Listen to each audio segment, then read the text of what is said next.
good evening, everyone. Dave Scott here from Spaced Out Radio. How you all doing as we get ready for another wonderful show tonight of Science Bob and Friends?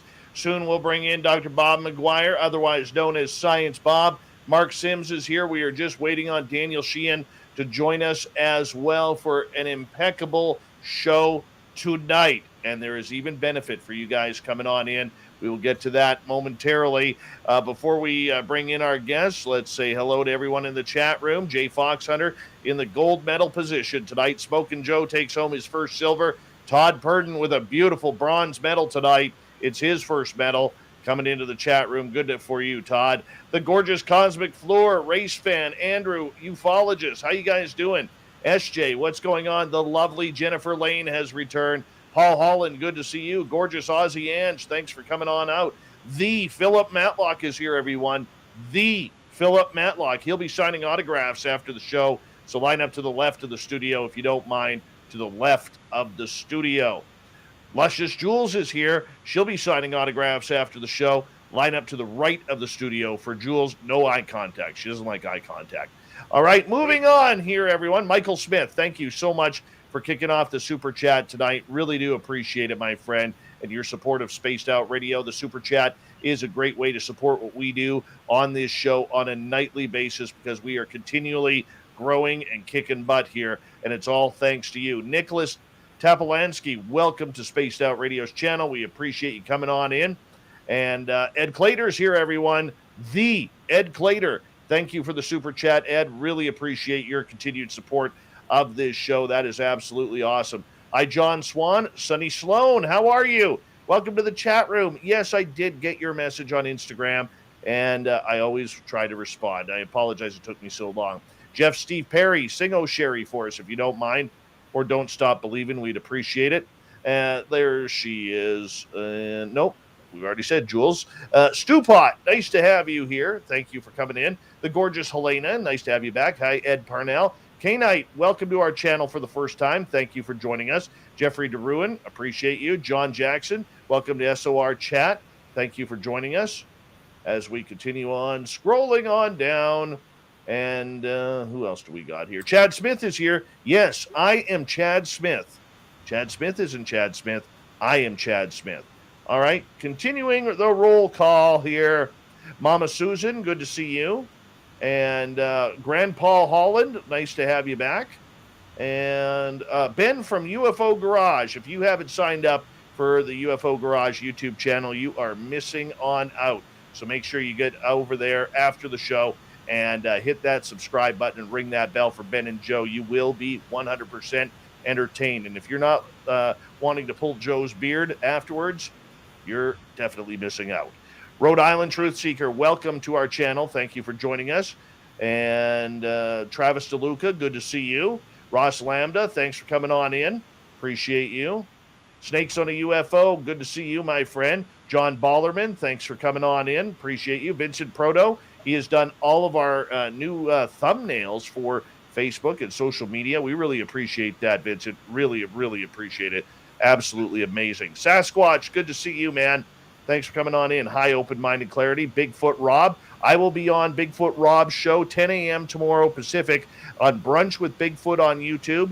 We'll be going an hour, 2 hours. I don't know how long we're going, but I want all of you to try and get there. Brunch with Bigfoot is the channel. I'll be on with Bigfoot Rob and Tex. It'll be a fun show. So make sure you check it out because I am rarely a guest around here. Ozzy, oi, oi to you, man. Thanks for coming on in. And scrolling on down. Aaron, good to see you. Jello, nice to have you back. The lovely Jenny. Drake C, thanks for coming on in, guys. And $5,900. Christopher Morales, good to have you guys here. Hi, John Poe. Greetings from Tralfamador. Thank you for joining us. And Super Quest, how you doing, Roy? Hope you're having a safe night at work. Adam Lakatos, welcome to our channel. I see you are Chad Smith, too. Hi, gorgeous Jan. Welcome back. And Uncle Dale and his Power Stash are here. Remember, if you're in Austin, Texas, rub Uncle Dale's Power Stash for 14 days of good luck. You will get it. Project Blue Book, YJ, Noble Patrick, Glenn John McEnroe, and gorgeous Renee. Good to see you. Hi, Science Bob. Hi, Spookles, the lovely cat. You're awesome, by the way, Spookles. You know what I'm talking about. Gorgeous Heidi, how are you? Thanks for coming on in. And sweet Donnie D, Bev from Aliens Visit Here. Welcome. Tammy Jackson looking lovely tonight. And I'm going to run out of time because we're going to get going here momentarily as we got a great show for you. Cedric and Little Marky Spender are here. Yes, Little Marky Spender. Hi, Baxter. Lazarus, good to see you. Paper Wasp Graphics, nice to have you here. We're going to shut this down. Let's get the show going right now, everyone. Rock and roll. Horns up.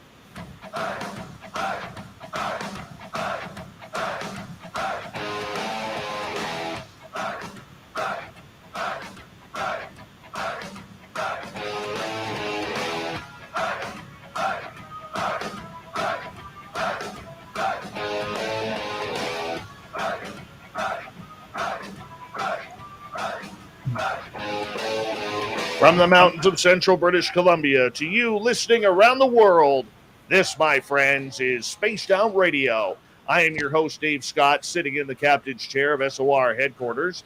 We welcome you to tonight's show on our terrestrial affiliates around North America, digitally on TalkStream Live, Revolution Radio, and KPNL. All of our archives are free by going to youtube.com/Spaced Out Radio. Do old baby the favor, hit that subscribe button.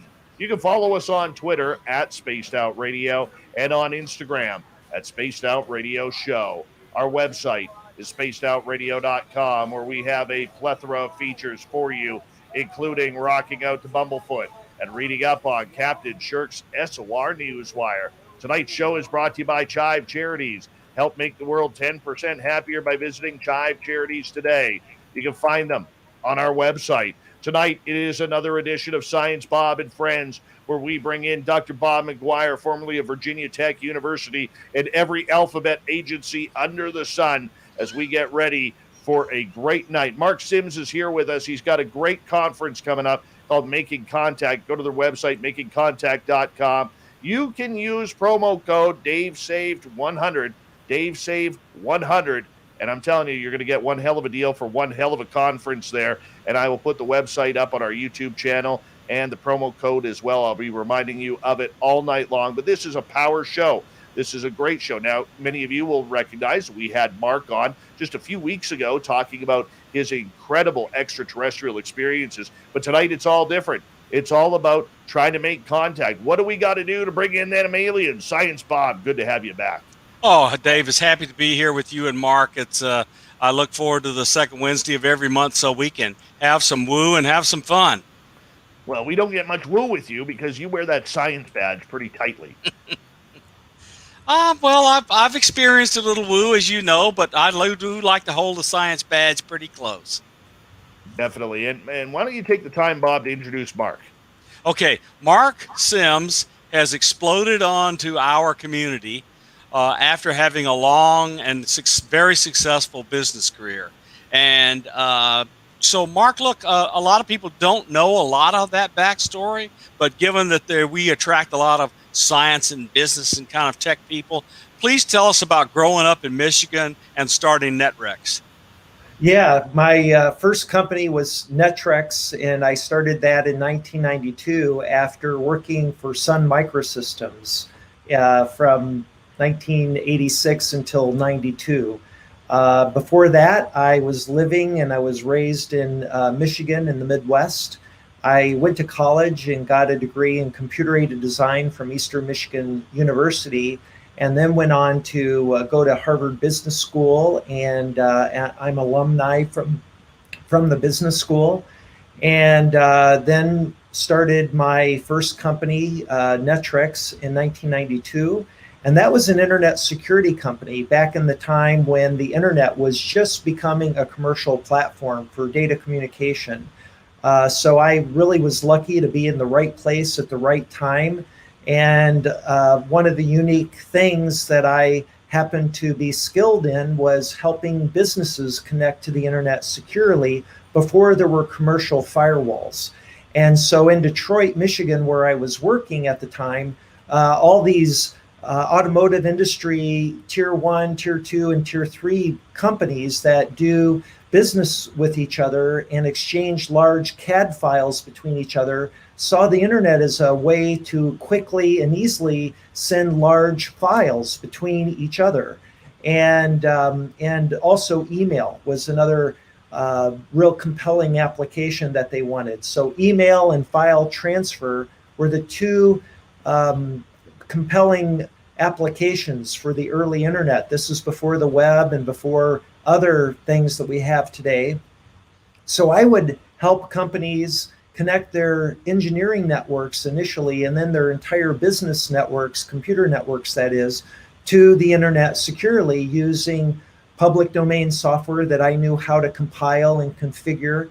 And then when the first internet security products started showing up, and this was around 1994, I became a reseller of those software programs, and I transitioned all these clients I had into firewall products. And so I could upsell and then remotely manage the software and their firewall products from my office. And this evolved over the years into a full-time 7x24 security operations center that we operated from our headquarters. And we went international with that. We had a lot of large clients, and we developed really the first managed security service offering in the world. So this was a plethora or a family of different managed security services like firewall management, intrusion detection, enterprise-wide virus detection, and antivirus servers for email, web filtering services, and much more. So that we did under the product name or umbrella called ePatrol. And that made us a target for being acquired, which we were in 1999. And then I retired. And then I started a second company called Nanorex in 2004, which was a software company where we designed a CAD system for nanoscale design for nano machines, nanobots. That was the idea. So those are my first two companies, and I ended up being very fortunate to be in the right place at the right time before the .com bubble burst, and that allowed me to fund the startup of Netrex, or Nanorex rather. The second company was Nanorex. That's terrific. So just as an aside, I retired after doing two companies, Hawkeye 360 and Federated Wireless, but just about every day of the week, I work with John Gilmore on ARDC, which is a foundation, and we give grants. And of course, John was one of the founders of Sun Microsystems. I don't know if you knew him. I rated to John for sure. I did. Oh yeah. But the big deal is he founded the Electronic Frontier Foundation. So EFF, of course, is all about internet privacy. Maintaining your privacy, keep the government out of your knickers, and so John and I work together a lot. And so great. So it's kind of funny. You meet somebody new, and you're in a company in high tech, and you find their little fingers that overlap your lives, no matter if you knew the person before or not. But yeah, I knew a bunch of people at Sun, and I had every kind of Sun workstation you could have for about 10 years. And then moved on to Linux when Linux took over. And then I had Cray Unix systems at work in big time. So it's just kind of funny, these things overlapping. So tell us, to give our audience just a few more minutes. You've already been on, but please give them a few more minutes on how you became an experiencer. Well, after my second business, I retired a second time. And I took up ballroom dancing as a hobby, believe it or not. My wife and I were empty nesters. Our daughter had gone off to college, and we decided to take up ballroom dancing together, and we fell in love with it and threw ourselves into it. And we were so happy and excited and obsessed, really, that we became competitive dancers, amateur competitive dancers. And so we were introduced to competitive ballroom dancing in around 2009. And our first competition was in Las Vegas, which was a really great place to have our first experience. And we both did really well. And that just took off And for the next 3 years, I danced. That's what I, did. I really set a goal for myself to become a champion, which I did in 2011. So this was 3 years into it, 2009, 2010, and then at the end of 2011, I won my major dance sport championship, my first one. And after dancing for a while, I was kind of bored and took a little break from it and started watching YouTube videos in the office of my home. And I came across the Disclosure Project, which was this event that took place in Washington, D.C. all the way back in 2001. And of course, you know very well, but I had no clue about this event back then, that this guy named Dr. Stephen Greer, who was a civilian, somehow managed 20 witnesses to gather in Washington, D.C. at the Washington Press Club and get in front of news cameras and tell their personal accounts of having either seen UFOs or having encountered ETs themselves while they were active in the military or working in other government agencies like NASA and the FAA. And after watching that 2.5 hour long video, I found their testimony so compelling and these witnesses so articulate and trustworthy that I realized that if what they were saying was true, this was undoubtedly the biggest story in human history. And I wanted to know more about it. I knew nothing about the UFO phenomenon other than what you had seen in popular culture in the movies like E.T., the Extraterrestrial, and Close Encounters of the Third Kind before that. And I was a big Star Trek fan and a Star Wars fan as a kid. So, I had that kind of association with the phenomenon, but it was more tangential and really nothing that I knew very deeply about the history of it, the rich history. And so I started looking into it more, and I was really convinced that there was quite a bit of material out there. And one of the people that I started reading was Stephen Greer, the guy who had organized the Disclosure Project. So I bought his 3 books, read them, and learned through reading these books that there he is. There's Danny.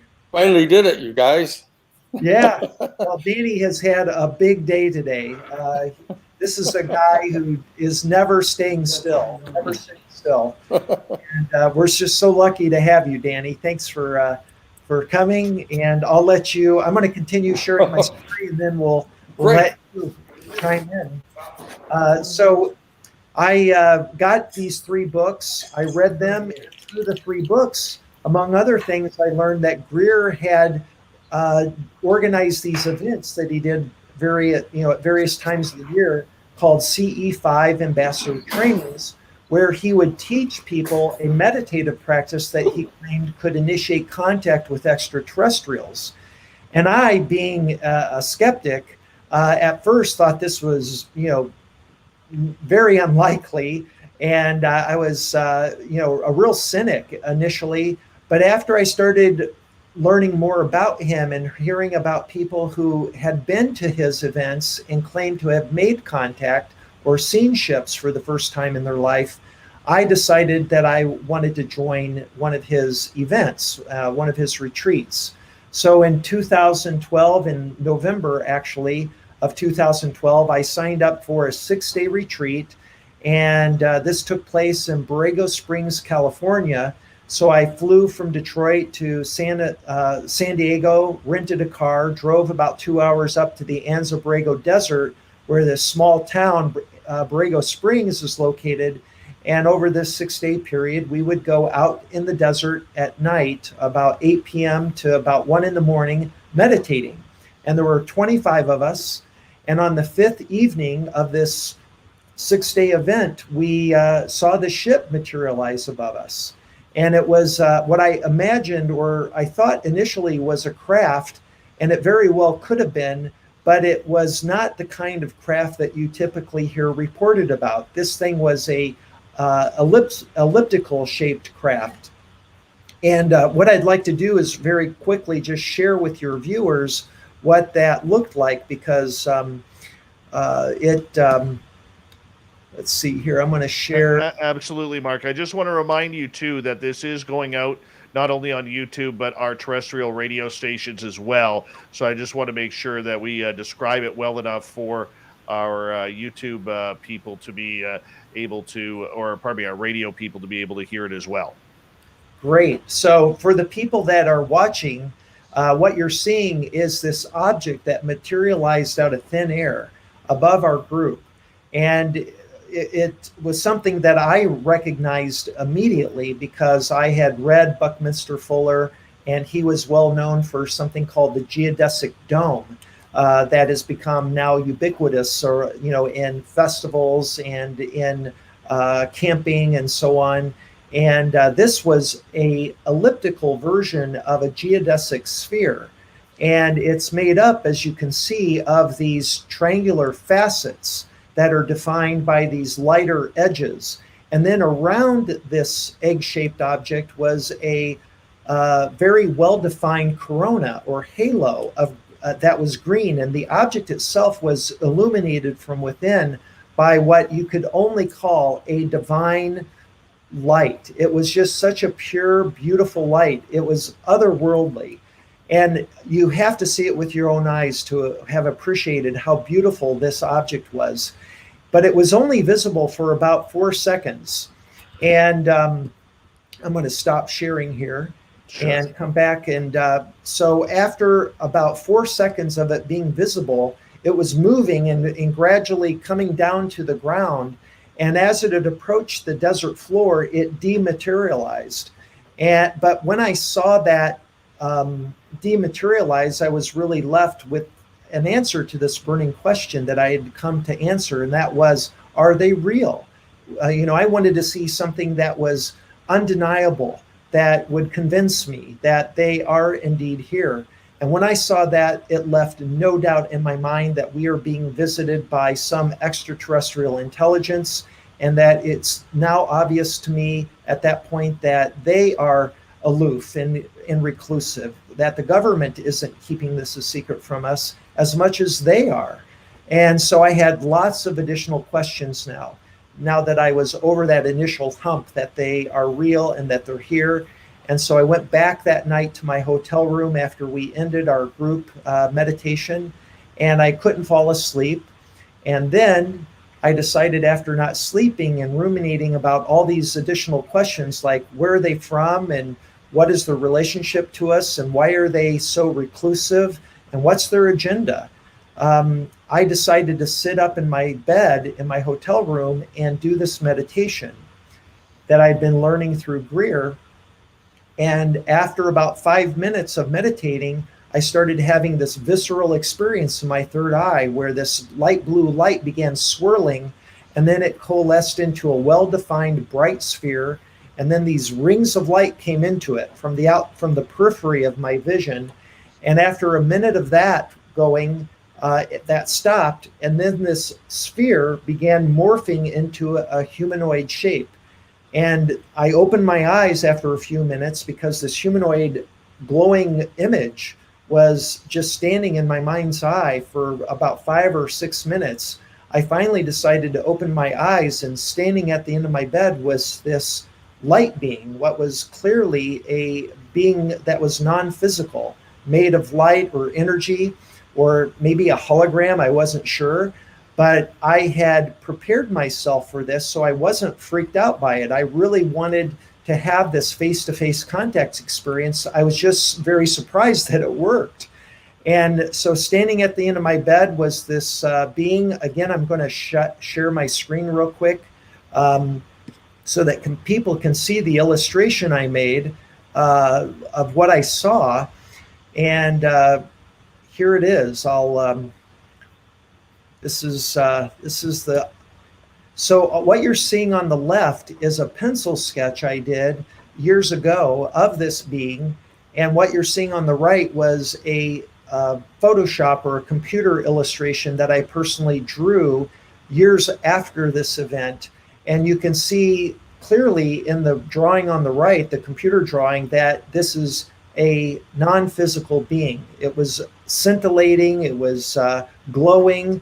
There, you could see through parts of its body, especially its torso, while the head was brighter and had these well-defined eyes with what I thought were pupils. And I later, more recently, in fact, in the last year, I hired a professional illustrator to illustrate a mock-up of a book I'm writing for the cover art. And this is what he drew, which really captures the essence of what I saw. And so if you look at these eyes, you'll notice that there are these C or U-shaped, what appear to be pupils. But as I gave him a greeting after appearing at the end of my bed, which then initiated him turning and approaching, he turned sideways and started walking from the end of my bed and then approached me on my left side. And I'm just sitting still. I don't want to do anything that would spook him or cause him to step back. I wanted a full-on contact experience. And as he approached me, he eventually stopped, and I was looking up into his eyes. And what really struck me once he was very close to my face is that what I perceived to be eyes were not eyes at all, but sockets of a skull. And these, what I thought were pupils, were actually the superior sutures that are in the back of the eye socket of a human skull that allow the optic nerve to go from the eyeball to the brain. And you could also see the fissures that, you know, make up, these are these wavy lines between the platelets in the eye socket that you can see very clearly when you get close to a skull. And this is what I was seeing when I'm looking into his eyes. And along with that, I can perceive these patterns of light inside of his head that are making these patterns like something like sacred geometry. So as I'm looking into his eyes, I notice that his hand is moving, and I look down and he's got his index finger pointed and he's coming towards my elbow, and I realize he's going to be touching me. So I allow this, I'm prepared for this. So I feel him touching my elbow, and it's like a tingly sensation with a slight bit of physical pressure, but it's more of a tingly sensation.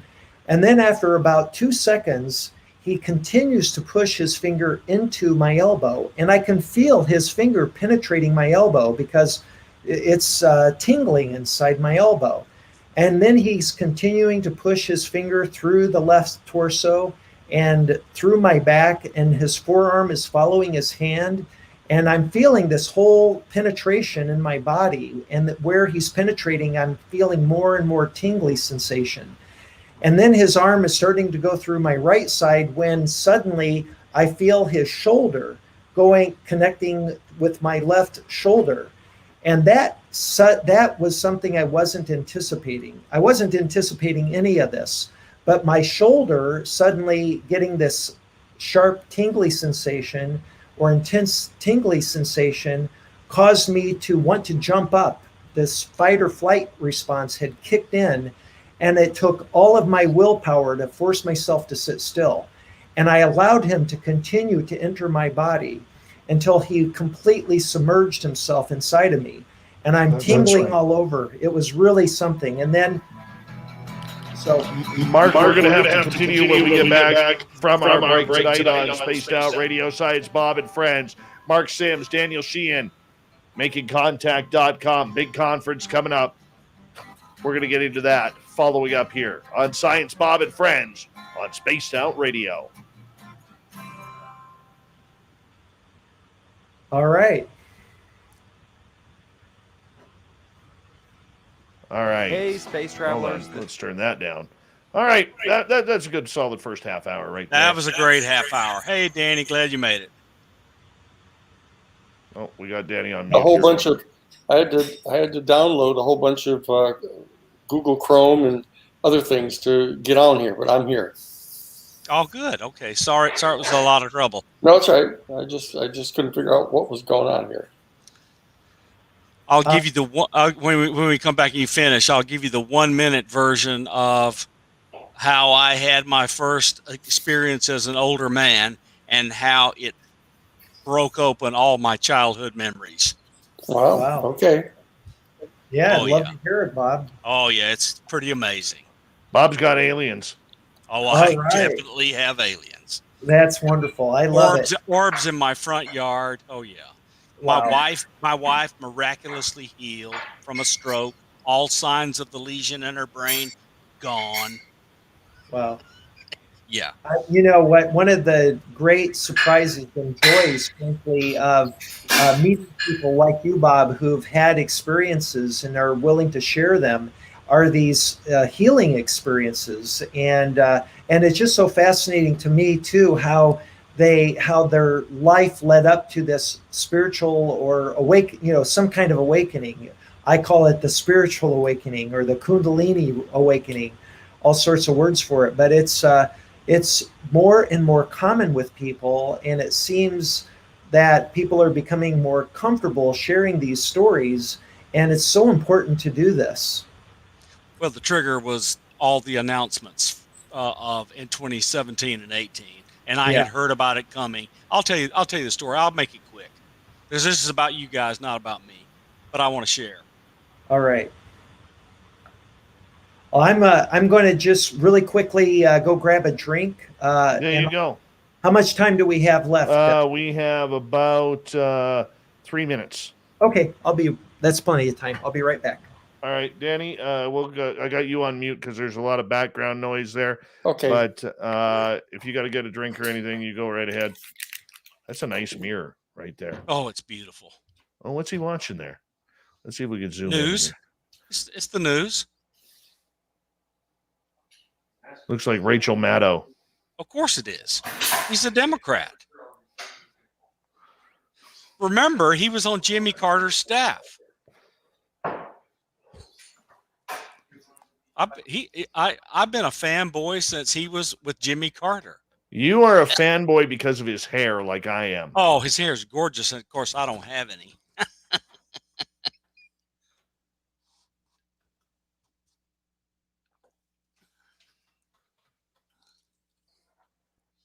It's a good start so far. Oh, wow. What a super start. Yeah, I like to hear how successful people got there. Oh, yeah. Oh, yeah.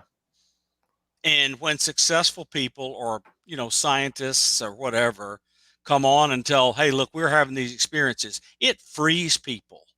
Yeah. Oh, yeah.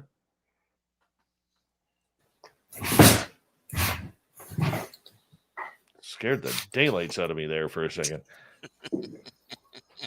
He's wrecking you, Dave. Okay, I'm back. Beautiful. You're good. We got you, my friend. Have to put on my little earphones. I have the little earphones plugged in. Yep. We're in the middle of a break. We'll start in a second. I'll finish with Mark and then go to you. Sure. Sounds good. You are an unbelievably busy guy. Busy is good. Oh, of course it is. This is what it looks like when it's working. Yes, exactly. I was telling Mark how I retired from 2 jobs, started 2 companies, retired from them, went into retirement, and I'm working harder than I did before I retired.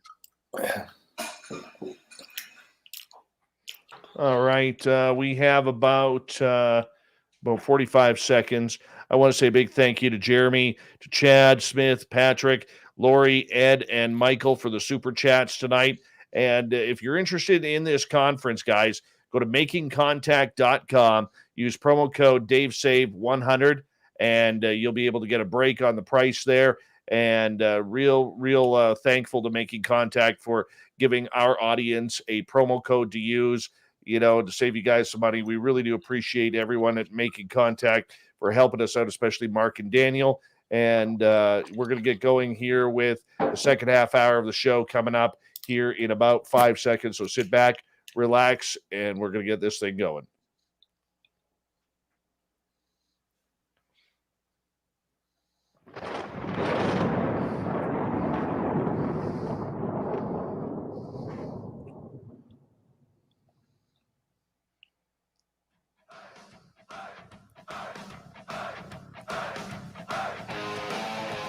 Second half hour of Spaced Out Radio is underway tonight. My name is Dave Scott. Thank you so much for taking the time to join us. We really do appreciate earning your listening ears. Want to remind you that if you miss portions of this show or others, check out our free archives by going to youtube.com/Spaced Out Radio. Do old Davey the favor, hit that subscribe button. Our website is spacedoutradio.com, where we have a plethora of features for you, including rocking out to Bumblefoot and reading up on Captain Shirk's SOR Newswire. Follow us on Twitter at Spaced Out Radio and on Instagram, Spaced Out Radio Show. We continue on with Science Bob and Friends. Our special guests tonight, Mr. Daniel Sheehan and Mr. Mark Sims from MakingContact.com. Science Bob, take it away. Okay, so Mark, thank you for sharing your story. I just want to give our audience and the two of you a little look into how I got here. So I got out of high school and went to college in math and engineering and physics, and went on to graduate school. But I took a detour, worked at Sandia National Labs for 2 years before I decided I had to have a doctorate to be respected fully. So I went and got a doctorate in math, and then I entered the intelligence community, working for several of the agencies, and then wound up at the Institute for Defense Analyses, where I stayed for 27 years, retired, went and became a professor at Virginia Tech. And the job at Virginia Tech that I took on was the chief scientist of the Hume Center, and its purpose was to find engineers, scientists, and others, and introduce them to the kinds of problems that are technical, that are useful to the Department of Defense and the intelligence community. So, in other words, I left it, but I kind of worked on the periphery of it. And then I began to hear all these rumors from my old friends that the UFO stuff was hitting the fan and things were about to really happen. So I began to look into it, just like you, looking at YouTube, listening to things, and I saw Richard Dolan, and naturally, being from the national security state, I read UFOs in the National Security State, volumes 1 and 2, and now I am Richard Dolan's forum administrator and moderator. So, I mean, Richard and I are now friends. So he interviewed Chris Bledsoe, and I picked up my Facebook messenger Bledsoe, and told him I was a scientist. I realized he had a bunch of scientists and government people that were friends, and I was kind of on the periphery. Could I come visit him? And so he didn't respond for 3 weeks. So I thought, okay, well, that's done. And he responded, says, yes, you can come. It was so near Christmas. We waited to January. I went over and we got to know each other. And he told me, you know why you're here? And I says, no, why? He says, because Jim Semivan told me to let you into my house, that it was probably going to be interesting. So we sat around and talked. I learned a lot of stuff. We went outside and observed, and I saw orbs and craft and weird popping things in the trees that went up into the sky, and purple auras all over the sky. And Chris, when the purple aura disappeared, Chris went, okay, they're gone. We can go inside. And so we went inside, said goodbye. I went home, and stuff followed me home.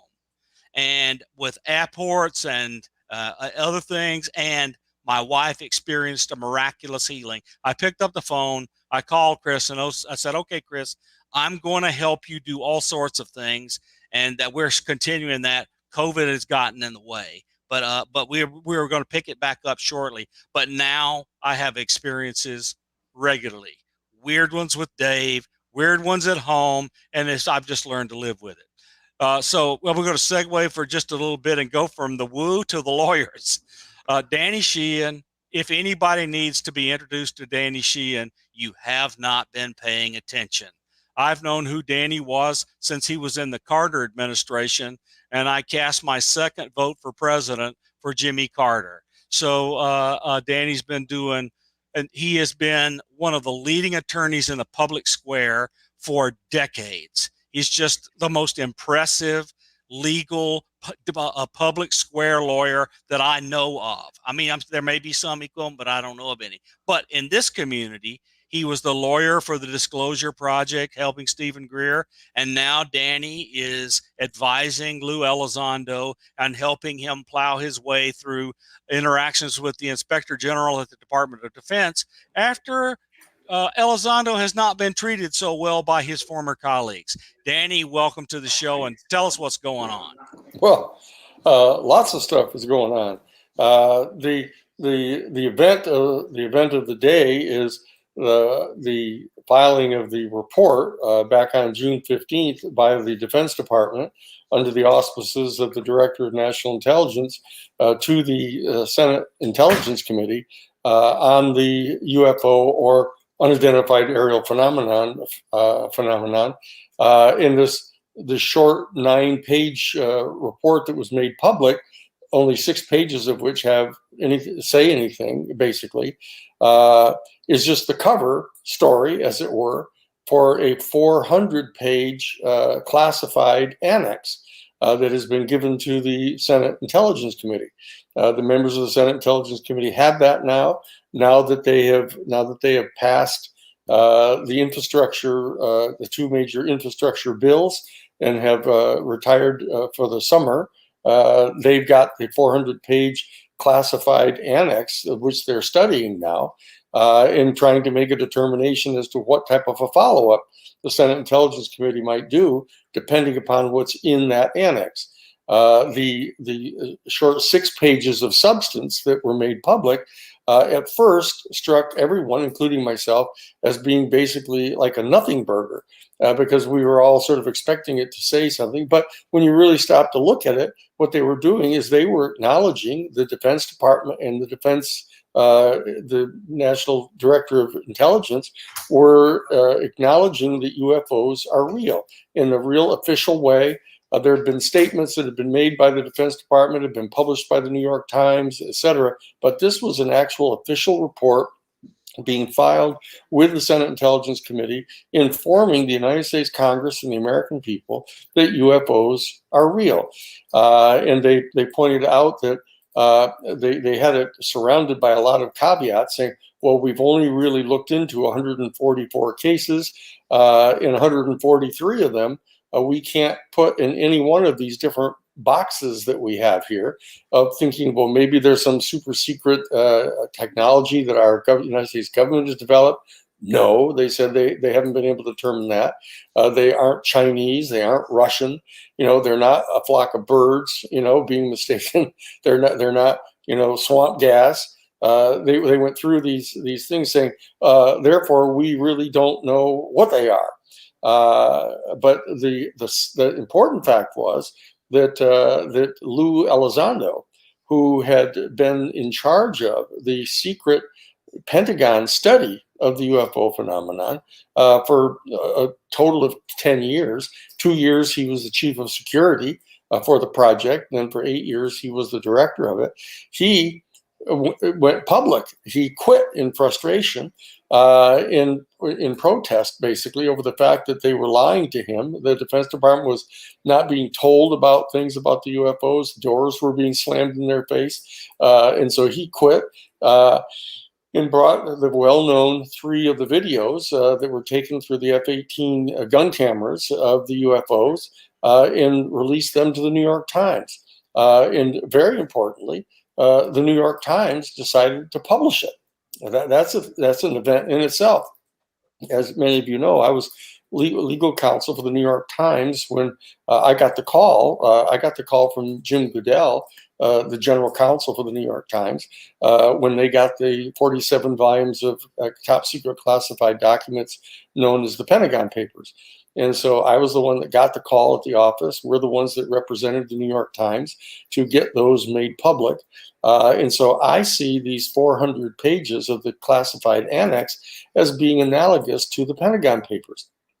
I believe that it's almost certain that the vast majority of information that's in those 400 pages of classified documents have not been legitimately classified at all, that they don't really represent any kind of threat to the national security to make them available, and that the American people are not only entitled, but they are constitutionally entitled to have access to information pursuant to which we can make some important decisions in a democracy about how we are going to respond to this UFO phenomenon.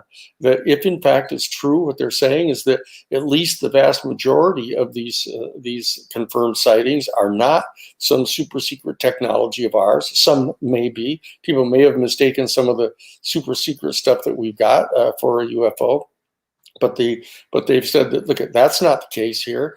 And when the head of the entire investigation says that they're absolutely not Russian or Chinese, and then when I did an interview with Lou Elizondo with the three of the people from the Associated Press, and with Dan Huff from the Associated Press asked Lou Elizondo, and he said, well, wait a second, if they're not ours, they're not the Russians, they're not Chinese, what are they? Where are they from? And Lou Elizondo said to him, well, the most likely thing is, based on our investigations, that they're extraterrestrial.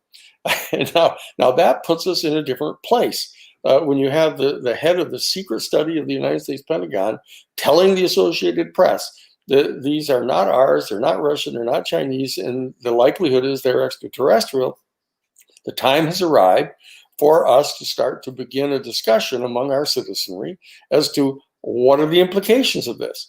If we're past arguing about whether UFOs are real, and all the authorities have now confirmed that they are real, and we're past the question about is there an extraterrestrial civilization, we now know from all the discovery of all the exoplanets and all of the discussions, everybody, including the Catholic Church, the Vatican, is now on record officially as of November 11th of 2009, saying it's now perfectly evident that we are going to be discovering extraterrestrial life much sooner than had been previously anticipated.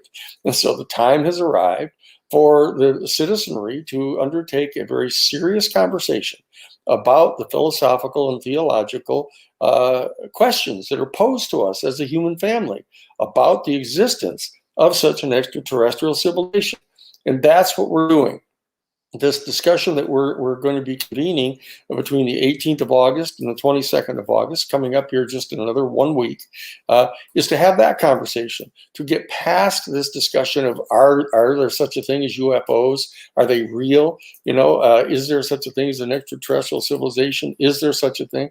I represented Dr. John Mack back in 1994 in front of a major faculty committee at Harvard University where Dr. Mack had published a book in which he was suggesting that extraterrestrial life actually exists, and there's actually communication taking place between some individuals and members of an extraterrestrial civilization. And they dragged him up in front of a rump committee of the faculty, chaired by Dr. Relman, who was the editor-in-chief of the New England Journal of Medicine, and confronted him.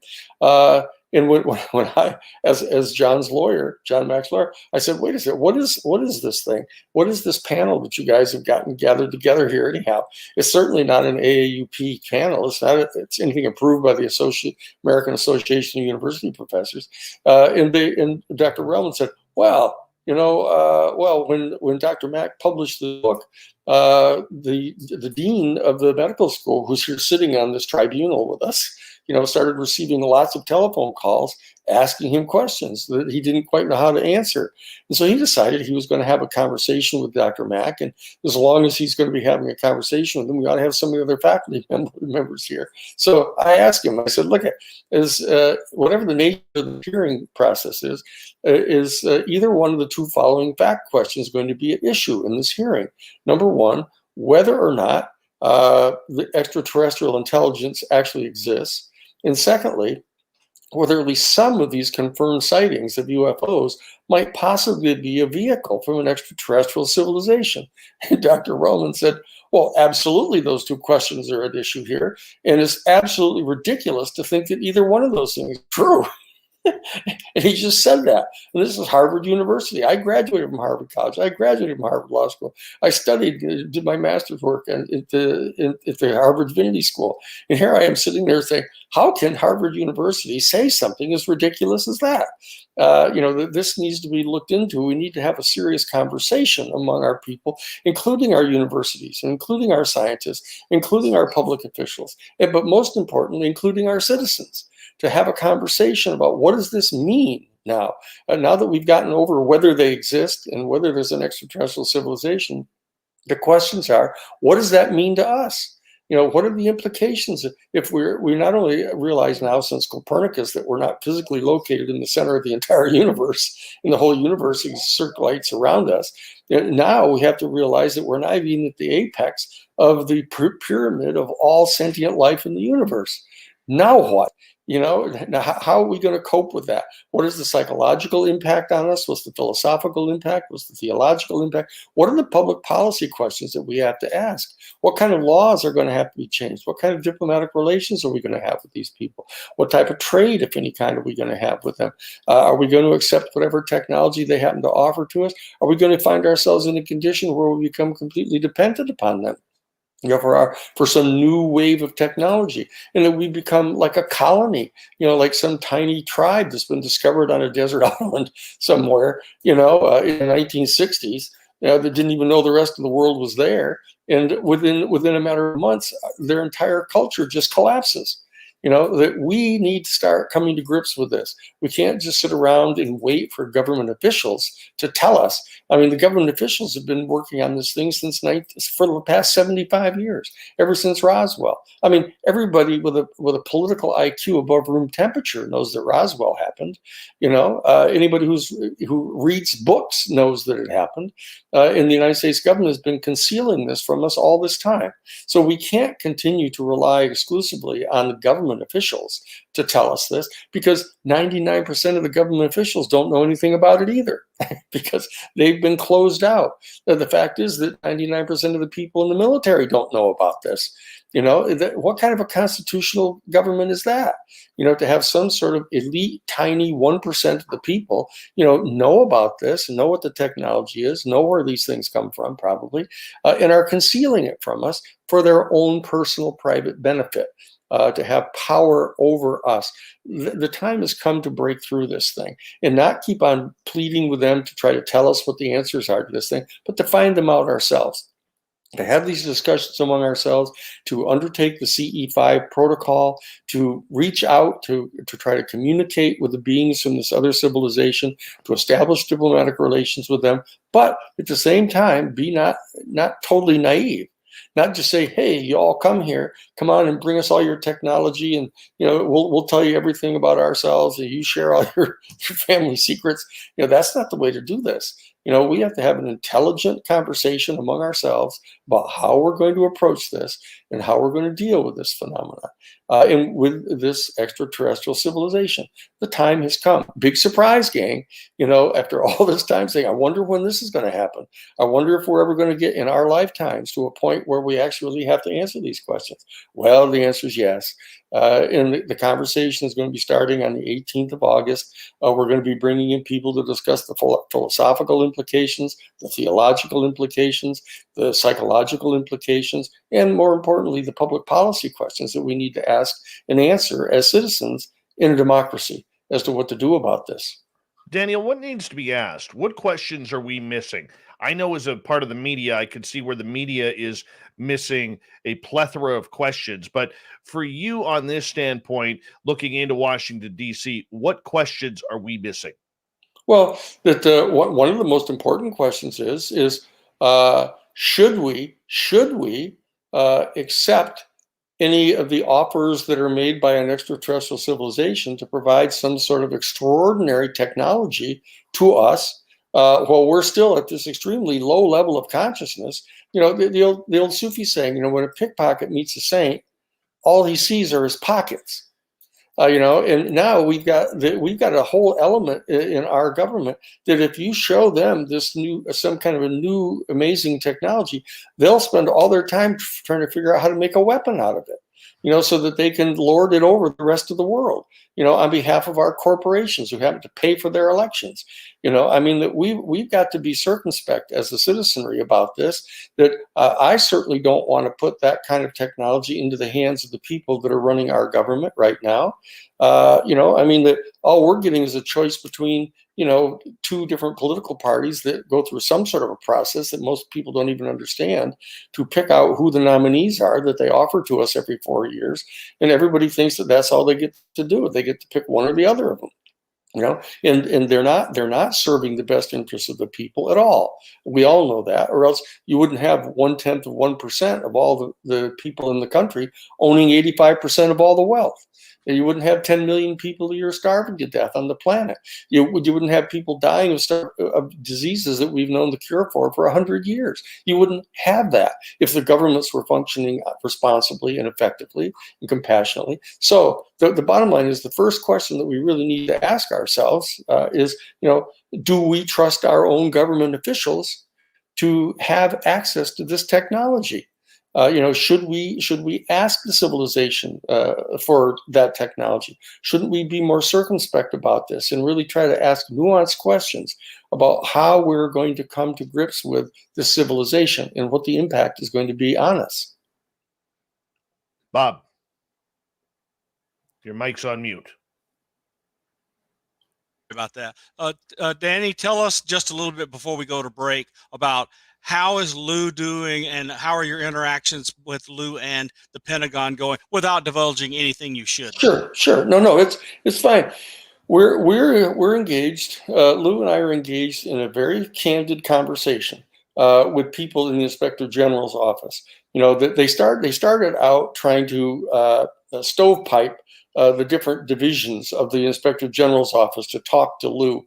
Oh, here's the whistleblower group. Here's another group that's worried about the potential repercussions on nuclear weapons. Here's another group that's worried about the space technology that they've got. And what we were saying is, look, if you're going to have this conversation in response to the complaint that Lou has filed, let's get everybody together from the Inspector General's office. Let's sit down at the table together and have this conversation. And it didn't take very long for them to realize that Lou was the only one in the room that knew anything about this. They didn't know anything about this, because the Inspector General's office has been iced out totally. They don't have the slightest idea about what's going on with the UFO issue. They don't know what the protocols are that are being followed by the Defense Department. They don't know who's in on this and who isn't in on this. They need to find this out. Anybody who's doing any kind of an analysis, an evaluation, or an investigation, whatever you want to call it, you need to find out what's going on. You need to know what the facts are. And they do not know what the facts are. Lou knows what some of the facts are.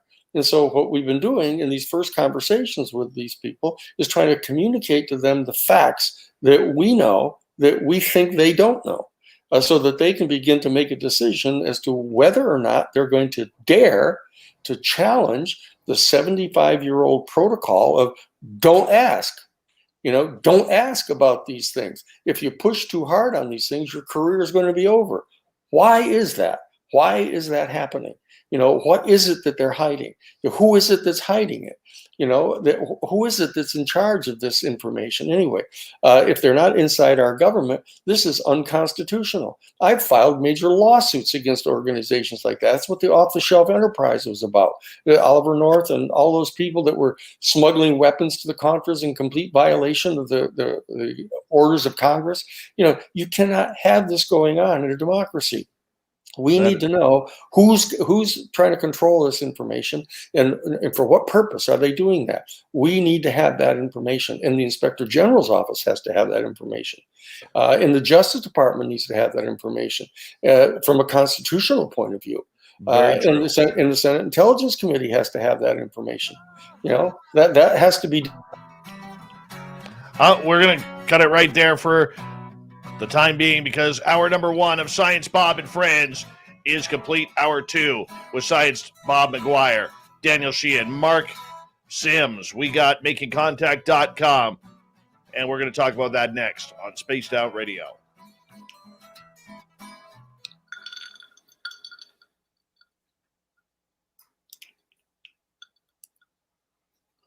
All right, guys, we're clear.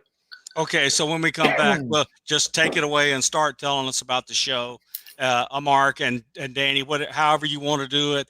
Share the screen, show us the virtual stage and all that stuff. Whatever you want to show us. We just want to build up a lot of interest in this to get as many people there. And thank you and the other organizers for the discount for our listeners. Yeah, we appreciate that. Yeah, we have the list of the speakers in the schedule, and what their major topics are going to be, and what the panel discussions are going to be about. That we can share all that with you. Yeah, please do. I want you to free flow that information now until we kind of come to a natural stopping point, and then we'll ask some questions. I'm sure the audience is full of questions. Yeah, but let's get through the major promotion of this first. Okay, I'll grab our little list, Mark. I've got it in my briefcase. Okay, Mark, your mic's on mute. We can't hear you. There you go. There, I'm back. There you go. You know, I want to just make sure that I can share my screen. Your browser has blocked your screen, I think. What are you wanting to show? The website? Yeah, I want to just show the website. I think I can do it now. Yeah, okay, I'm back. I see what happened. Okay.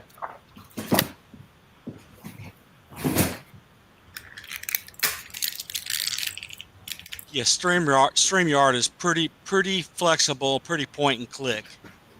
Zoom has more capability, but it's not as point and click. Okay. So when I go up to share, my options are StreamYard or entire screen. So what if I share StreamYard? What does that do? Take it, experiment. Okay. We're in a break. Let's see what happens. Let's see what happens. We're using Firefox. I'm a tinkering boffin. Go for it. All right. Are you seeing this, the Making Contact website? No. Nope. Hold on, I got to bring it up here because I have to add it. There it is. There you go. There it is. Okay. Wait a minute. You almost did it. Oh. Yeah, we had it there. Okay. We had it. Let me try one more time. And then Dave, I think, has to do something. Yeah, I have to add it in. Once you go to share, I have to add it in. Oh, I see. So I'm going to select StreamYard and hit allow. There we go. And there it is. Okay, and now I can select there it is. There it is. Great. Look how perfect Mark's hair is right on top in that photo. Oh, yeah. I like Danny's hair much more than mine. Yeah, so who doesn't? You could be like me and have to wear a hat so you don't blind your audience. So, I'm going to stop sharing, come back here. We just had a new thing go live. We're doing a tribute to Paul Hellyer on Saturday morning, and we're allowing people to register for free. And I want to, so they can register and buy a ticket here, but there's also a separate place. I don't think we've launched that yet. The team was supposed to have that ready to go. But I think you have the kind of extra day for some extra few bucks. You have the extra day, but I haven't seen the Hellyer thing yet. Yeah, it's going to be. We're going to put it on social media probably tomorrow. We had a little confusion about exactly which day it was going to be, and but we got that sorted out. That's awesome. That's awesome. By the way, Lori Rosenfeld has been fantastic in communication leading up to this show. Great. Thank you. She's been wonderful and very helpful along the way. I owe her a big favor after this is all done. She's been working, promoting us and getting us, scheduled for podcasts and interviews, and she's been just great. Wonderful. All right, guys, we have about 90 seconds. 90 seconds.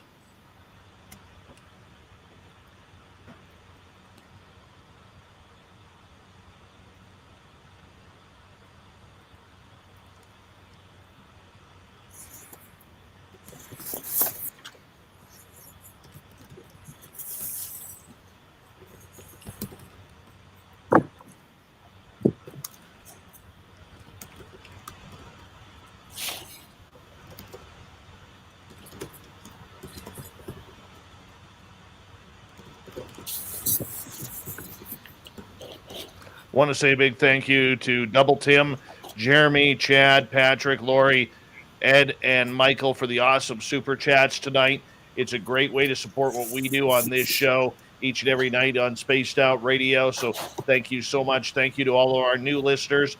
Don't forget to hit that subscribe button and ring the bell. We are literally here 7 days a week starting at 9 p.m. Pacific, midnight Eastern.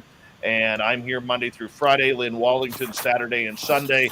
And thank you to all the veterans out there who listen to this show on a nightly basis. We really appreciate you. We love you. And this is a good place for you to come and hang out and just enjoy some woo every single night. We would love to see you here. Okay, guys, 5 seconds. And here we go, everyone.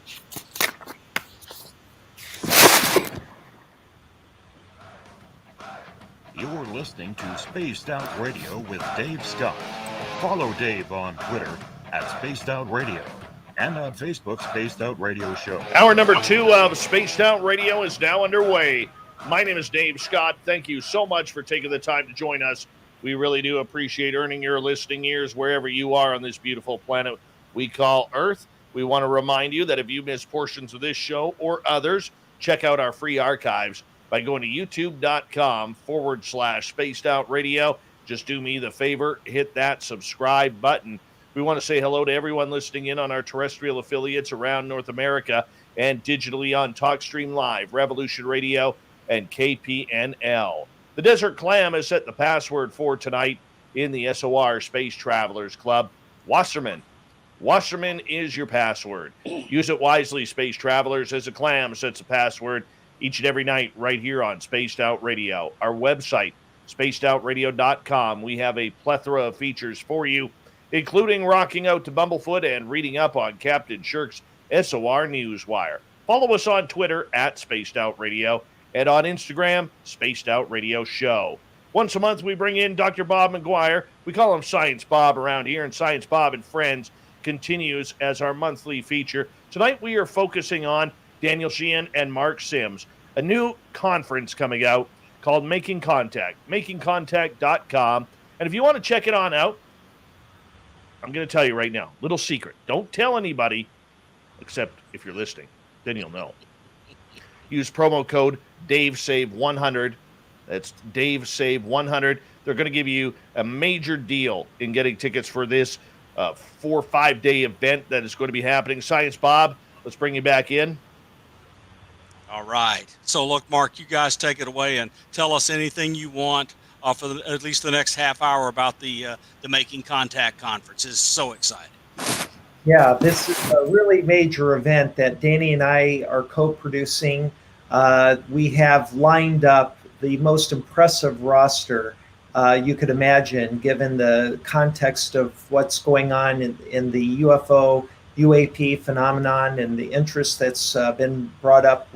Danny and I have really gotten an amazing and diverse group of people. And so what I'm going to share is our actual website, makingcontact.com, and I can explain how or where people can go to get a ticket and to learn about the speakers. So this is our website, our homepage, and you can see we've got some of the most well-known luminaries from the UFO field joining us, with Whitley Strieber there on the left, and Richard Dolan, Linda Moulton Howe, Danny himself, of course, and Lou Elizondo is going to be joining us during this event.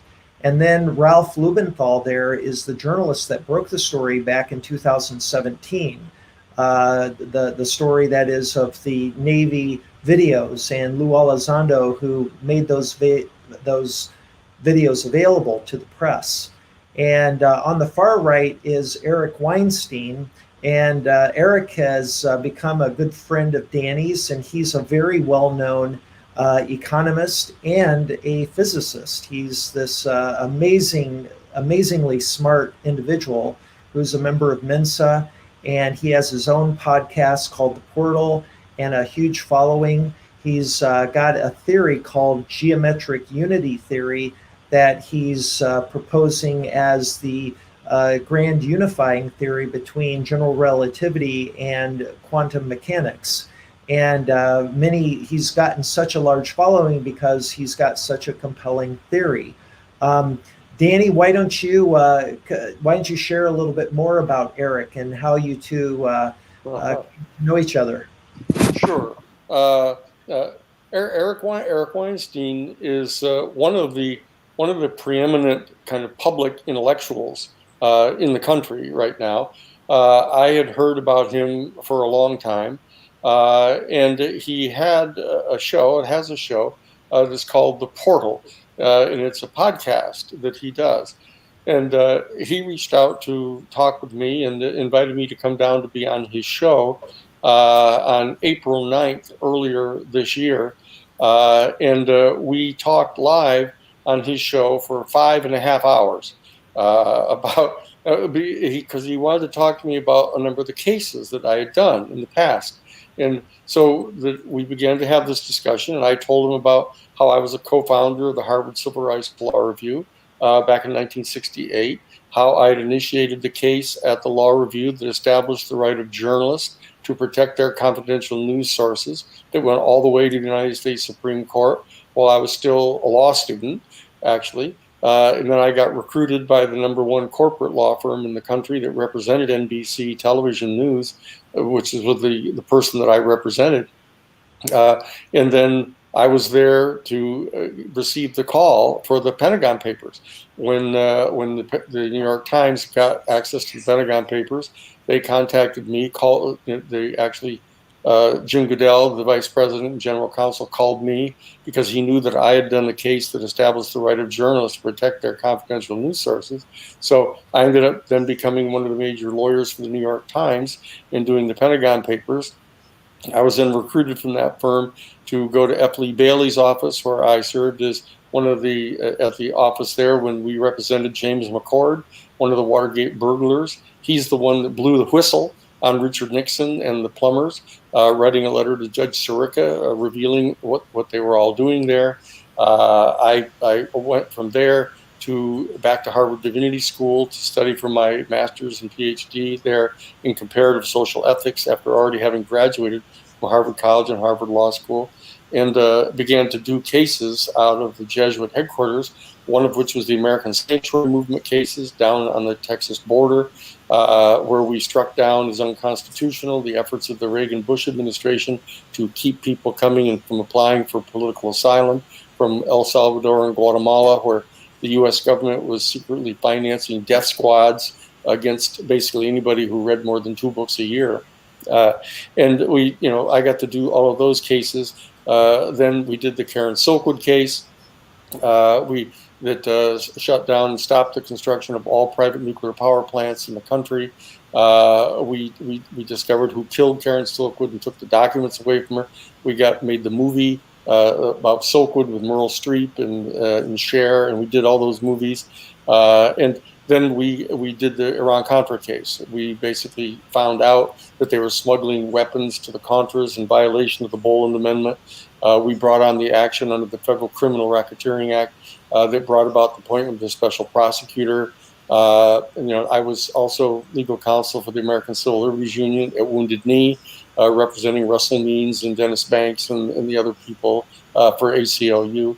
And I've done cases like that. And so Eric, it turns out, had come to some of the talks that I had done around the country. And so he asked me to be on his show.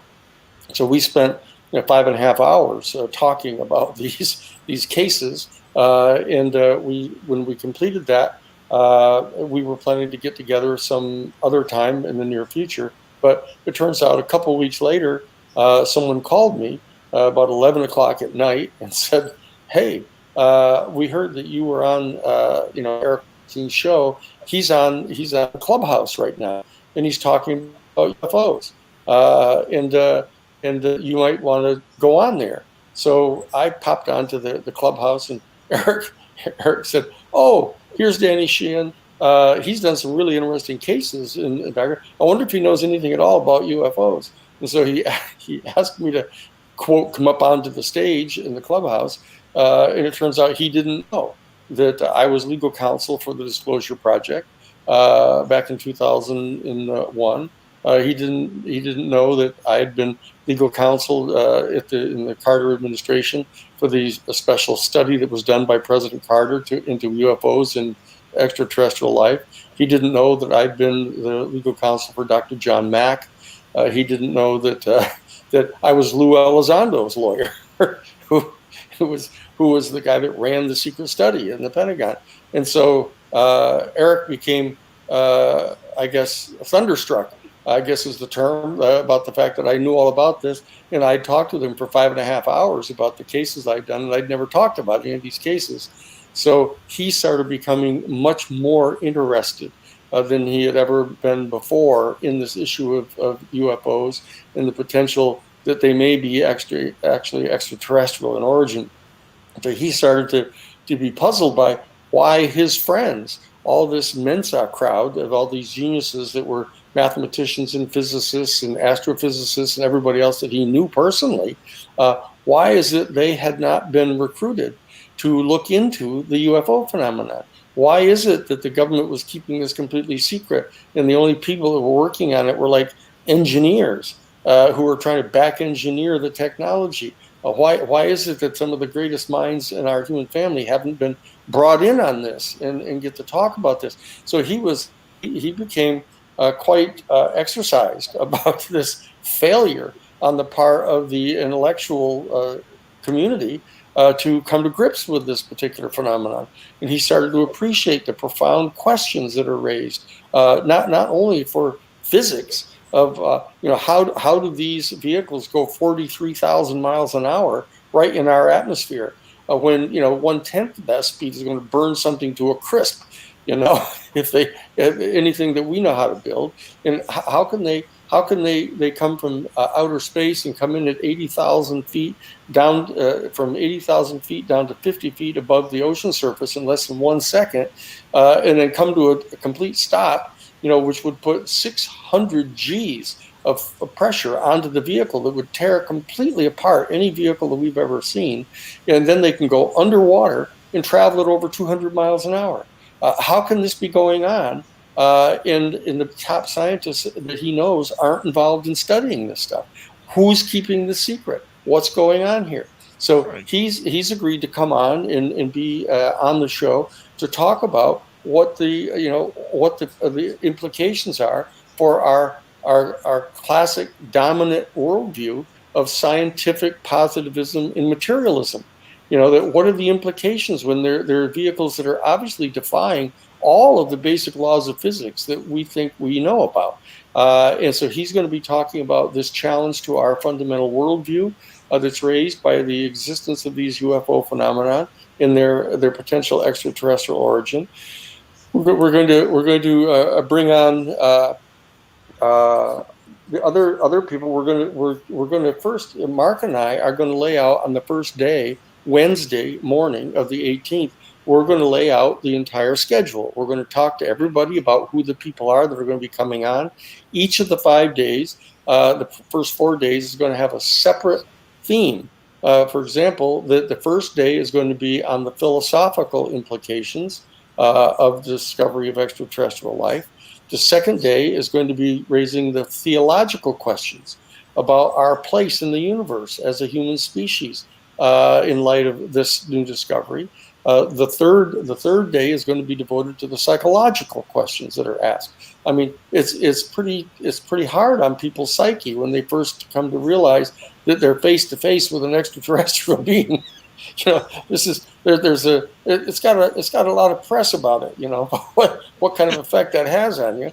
And so that we need to talk about that. But very importantly, in the fourth day, we're going to be talking about the public policy implications.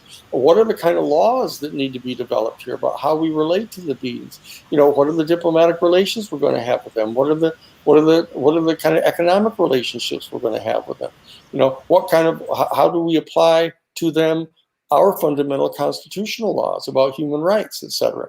How do we dialogue with them about this? These are fundamental philosophical, theological, psychological, public policy questions that we have to discuss And so that we brought in some of the major experts around the world after Mark and I lay out to the people in the first morning what the schedule is going to look like for the rest of the week.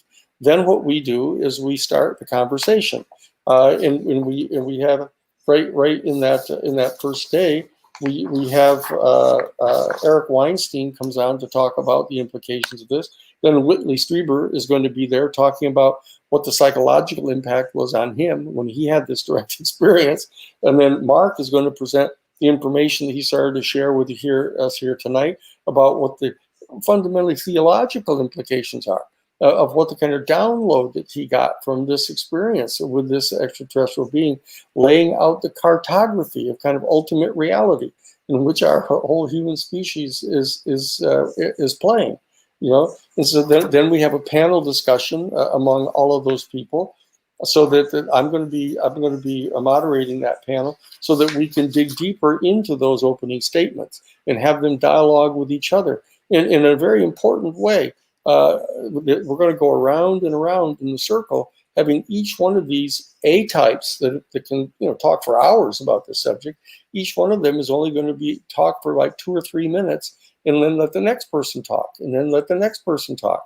And we're going to go around the circle to allow an insight to arise in a real event that's taking place in front of all the people that have come to watch this, to listen to this panel discussion. I mean, these are the kind of discussions where people will say, boy, I sure wish I were a fly on the wall listening to that conversation. Well, you are going to be a fly on the wall. You're going to be right there where they're having this conversation live, to have these discussions about these profound questions. And the next day, we're going to be dealing with the theological implications.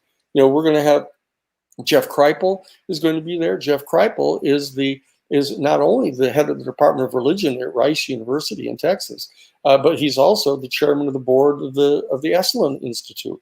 We're going to have Dr. James Garrison. Dr. James Garrison is a PhD theologian from Harvard and from Cambridge University in England. He's also the fellow who helped negotiate with Gorbachev to start, starting Glasnost and Perestroika, to kind of get rid of the nuclear weapons, in part because the extraterrestrials are telling us over and over again, you got to get rid of the nuclear weapons. This is totally insane, what you're doing here. And so we took the steps forward to try to reach out directly through citizens diplomacy to talk with Gorbachev when he was only the Secretary of Agriculture. And Jim Garrison is going to tell that story about the importance of citizens diplomacy. We're going to have Michael Beckwith. Michael Beckwith is the minister, the pastor at one of the largest and most progressive churches in the entire country down in Los Angeles, the Agape Church down there. He's going to come and talk about the need for our human family to ascend to a level of planetary consciousness, to get over this kind of nation-state conflicts and racial conflicts and economic conflicts. We've got to transcend this type of atavism to deal with global climate change on our planet.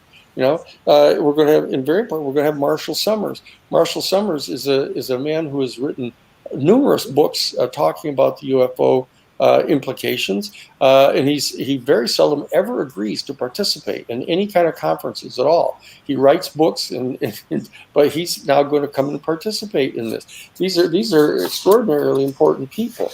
And of course, we're going to have Barbara Lamb coming to talk about the fact that she's actually provided psychological counseling for over 2,000 people, who have had direct contact with extraterrestrial beings, about what the psychological impact on that is, how they've evolved from starting out being very traumatized by this into actually understanding that they're taking part in this rather extraordinary experience of actually being part of history for the next 10,000 years about our relationship with these extraterrestrial people. Linda Moulton Howe is going to be involved in that conversation, and Dr. David Jacobs is going to be appearing here by a special pre-recorded presentation he's going to make. He's the only person out of 21 different speakers that we're going to have, is the only one who isn't able to be with us directly live on site because of certain medical problems he's having. Okay, but Lou Elizondo is going to be there. Richard Dolan is going to be there, as Mark pointed out. Ralph Blumenthal, who broke the story on the front page of the New York Times, is going to be here talking with all these people in a panel and making a presentation. These are the kind of things we're going to be doing. Don Schmidt is going to be here, who is recognized by everyone to be the kind of world's leading expert on Roswell. He's going to be. It's going to be one of the few references back. We go back to verifying that UFOs are real and that they're extraterrestrial. Most of these conversations, we pointed out, are going to start with those given premises that UFOs are real and that they're extraterrestrial. Now what? But we're going to have this review of probably the most famous incident, other than Betty and Barney Hill, the most famous incident of a UFO actually coming to Earth and being recovered by our federal government. So these and Mark is going to point out that this is going to be done through a new modern technology that has really just begun to be used during the pandemic. It's something a lot more than the simple Zoom. This is a very different technology. It's going to enable us to bring people in from all around the world to sit in council together, to sit and have panel discussions with each other live in place, with thousands of people being able to be present virtually for these kind of conversations. This is a brand new technology and a brand new way of handling this most important of all issues. And we can therefore have these conversations shared by people all across the globe. All across the globe can be present for these kind of real life conversations. And this is just the beginning of this process. We have 2 minutes left before we got to go to break at the bottom of the hour. Science Bob and Friends continues with Mark Sims and Daniel Sheehan. And for you guys, I mean, how does the public be involved with this? Give me the 90-second answer, Mark. Well, the new Making Contact campus makes it possible for people, no matter where they're located in the world, to come and participate in a dynamic, interactive, virtual environment that's very much like a normal conference center. But it's a campus full of different venues for different purposes. It really is stimulating and supportive of community building. And so this is our inaugural event for our inaugural campus, virtual campus. So we're doing two things at once. We're launching the campus and we're launching our inaugural event, the Making Contact Convergence. So when we're back from the break, we'll give you a demo of what it's like for people to experience this. Sure. Mark, 45 seconds. Why is this necessary for the public at this time? Well, this conversation needs to be supported by a place that is safe and easy for people to congregate, share stories, to learn together, and have this very important conversation that Danny has been speaking of. And a virtual place allows anybody from around the world to engage in this dialogue and contribute to it. And our goal ultimately is to develop a institute where we can create a think tank, and these topics can be synthesized into policy-making white papers that we can distribute to leaders of religious institutions, to our politicians, to the UN, and others. Beautiful. Danny Sheehan, Mark Sims, Science Bob McGuire, and Science Bob and Friends continues on Spaced Out Radio when we return right after this break. Stay tuned.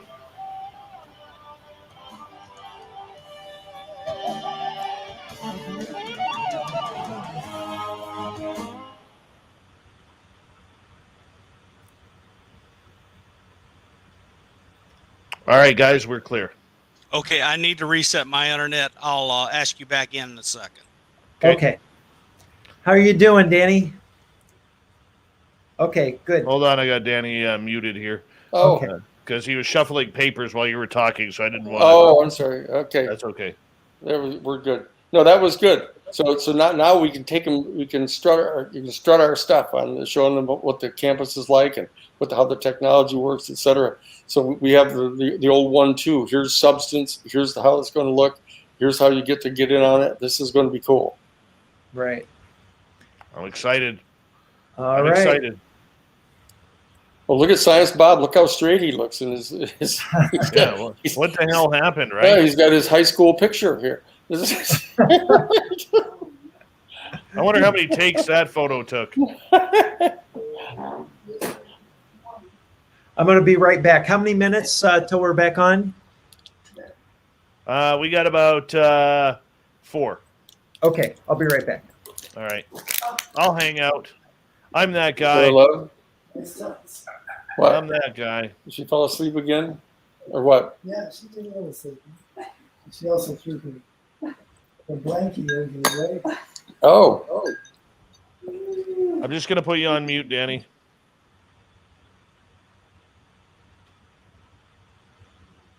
And go like that. Jason, thank you so much for the super chat, man. Appreciate you. And Guillermo, thank you as well. Really appreciate that. All right, Danny's back. Good night, you guys. But my whole family's going to bed on me here. Well, somebody's got to be up late. That's right. That's right. You know, it's me every night, man. Every night. Every night. I got a great picture of us somewhere from UFO Con 2019 or 2020. Far out. Yeah, it's I should hold on, I got it on my phone here.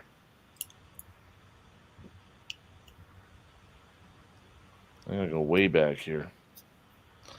I believe it was 2018 or 2019? 2018, I believe.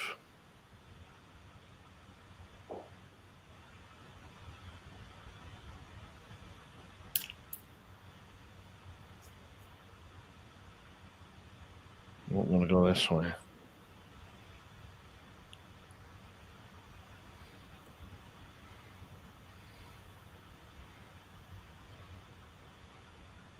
Where is it here? Here's one for the record books here. My hair was horrible. Well, see, your hair was great. Look at that. See? Look like I'm wearing a George Washington wig there. Yeah. I know the issue well. Yeah. Right. I think I got some others here. Back. Here's one of you, me, Steve Bassett, and Robert Peralta. Oh, right. Yeah.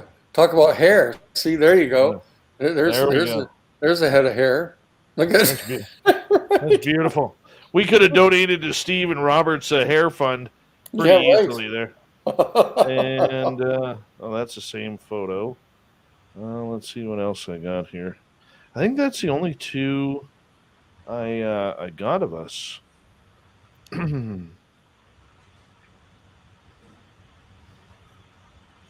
Yeah, that's it. That's all I got of you and I. There's Science Bob. He's back. There you go. Bring this back here to where it's supposed to be. Stupid internet. Damn internet.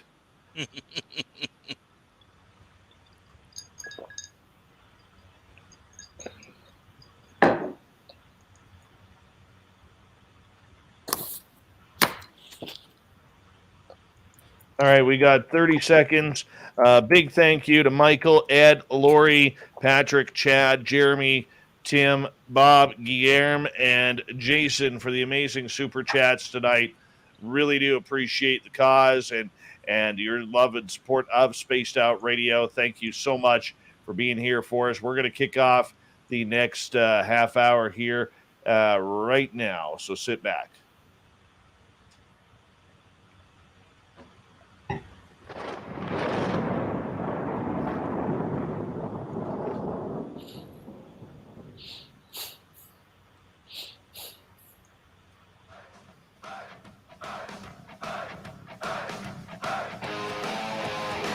We've passed the half-time show of Spaced Out Radio tonight. My name is Dave Scott. Thank you so much for taking the time to join us. Really do appreciate earning your listening ears. Want to remind you that if you miss portions of this show or others, check out our free archives by going to youtube.com/Spaced Out Radio. Do me the favor, hit that subscribe button. Our website is spacedoutradio.com, where we have a plethora of features for you, including rocking out to Bumblefoot and reading up on Captain Shirk's SOR Newswire. Follow us on Twitter at Spaced Out Radio and on Instagram, Spaced Out Radio Show. We continue on tonight with Science Bob and friends. Dr. Bob McGuire is here, and we are joined by Mark Sims and Daniel Sheehan of makingcontact.com. And if you want to check out this virtual conference, you got to go use promo code DaveSave100. That's DaveSave100 at makingcontact.com. Gentlemen, welcome back. Thank you. So great to have everybody here. Keep going, guys. Keep telling us. Yeah, I was just getting ready to go on campus, on the virtual campus, and give people a tour of what they can expect. And this is a revolution in virtual conference events. So I'm going to bring up my screen here and hit allow here. And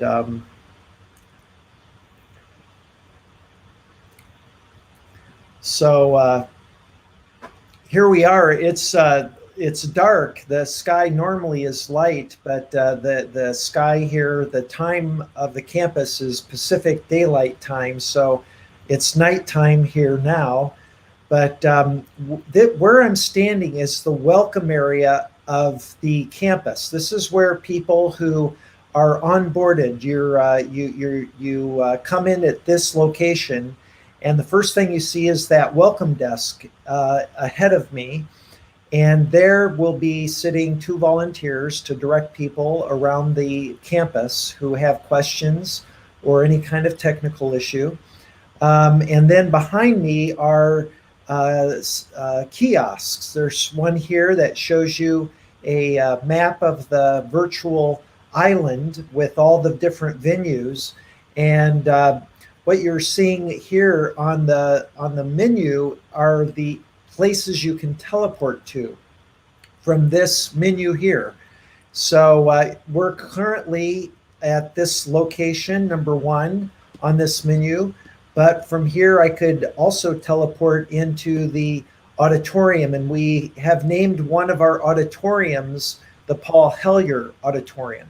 So I'm going to teleport into the Paul Hellyer auditorium, and we're getting ready to do a show in here on Saturday morning, where we're going to be live streaming in the memorial service from the funeral home, where they're going to be doing a service in honor of Paul Hellyer. And we're making it free for people to come in here on Sunday, or rather Saturday morning, the 14th. So anyway, this is the auditorium, and I just want to really quick run up on stage and kind of give you what it looks like from a presenter standpoint, and then behind you can control the video. So, for instance, I can put up Spaced Out Radio on the screen behind me, and there's your website. If I turn around, I can look up here, and wow, we can actually play this if we wanted and hear ourselves give this presentation.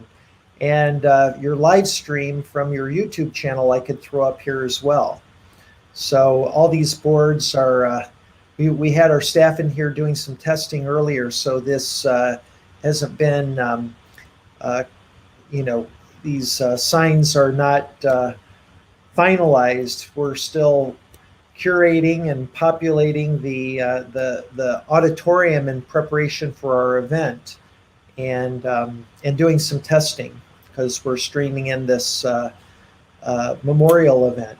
So we're now standing out front of the Paul Hellyer Auditorium. This is where we just were.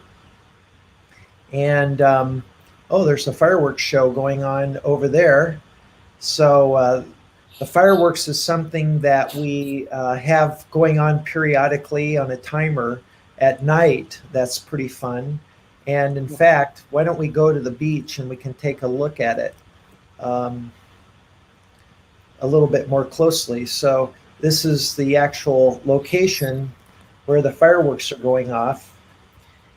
And so there's a lighthouse here, and once we get up to the top of the lighthouse, you'll get a somewhat of a bird's eye view of the entire campus. It's a beautiful scenic view from up here. So there's the campus itself, and that's featuring the two skyscrapers on the left. And then there's a soccer field where people can play virtual soccer. There's a stage down there on the beach where we can have concerts. There's a DJ booth there, and you can put up music videos. And the rest of the campus is right there over my head. And then this is just where, the fireworks are going off. So now from here, I can also teleport to other locations using this go-to menu. And one place I want to take you to is the cyberspace lounge. Now, this is interesting. We have two cyberspace lounges, and I've not seen the second one. We just added it today for spillover, because we're anticipating so many people that we're going to have 1,000 avatars in here, and it's going to get really crowded. So we have a second little gathering area where people can talk. And so here's somebody who's an attendee. He's bought a ticket. This is Ray Pedersen. Let's just say hi to Ray. Hi, Ray. Right. Or, hey, hi, Ray. Are you there?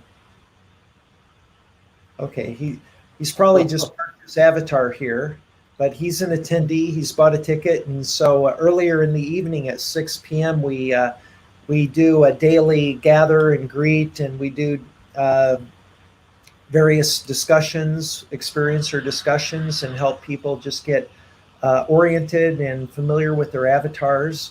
But these tables, as you can see, have these blue borders around them. And what these borders are allow you to do is to sit at a table and have a private conversation, and nobody outside of that blue ring can hear your conversation. And you likewise aren't going to be disturbed by conversations going on next to you. You know what? His balloon just...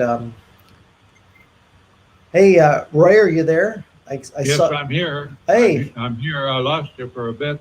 Oh, no problem. I'm actually on a podcast right now with Spaced Out Radio. Dave Scott and Science Bob are interviewing me and Danny Sheehan right now. So I'm giving them a quick tour of this environment. Was today your first day here? Yes.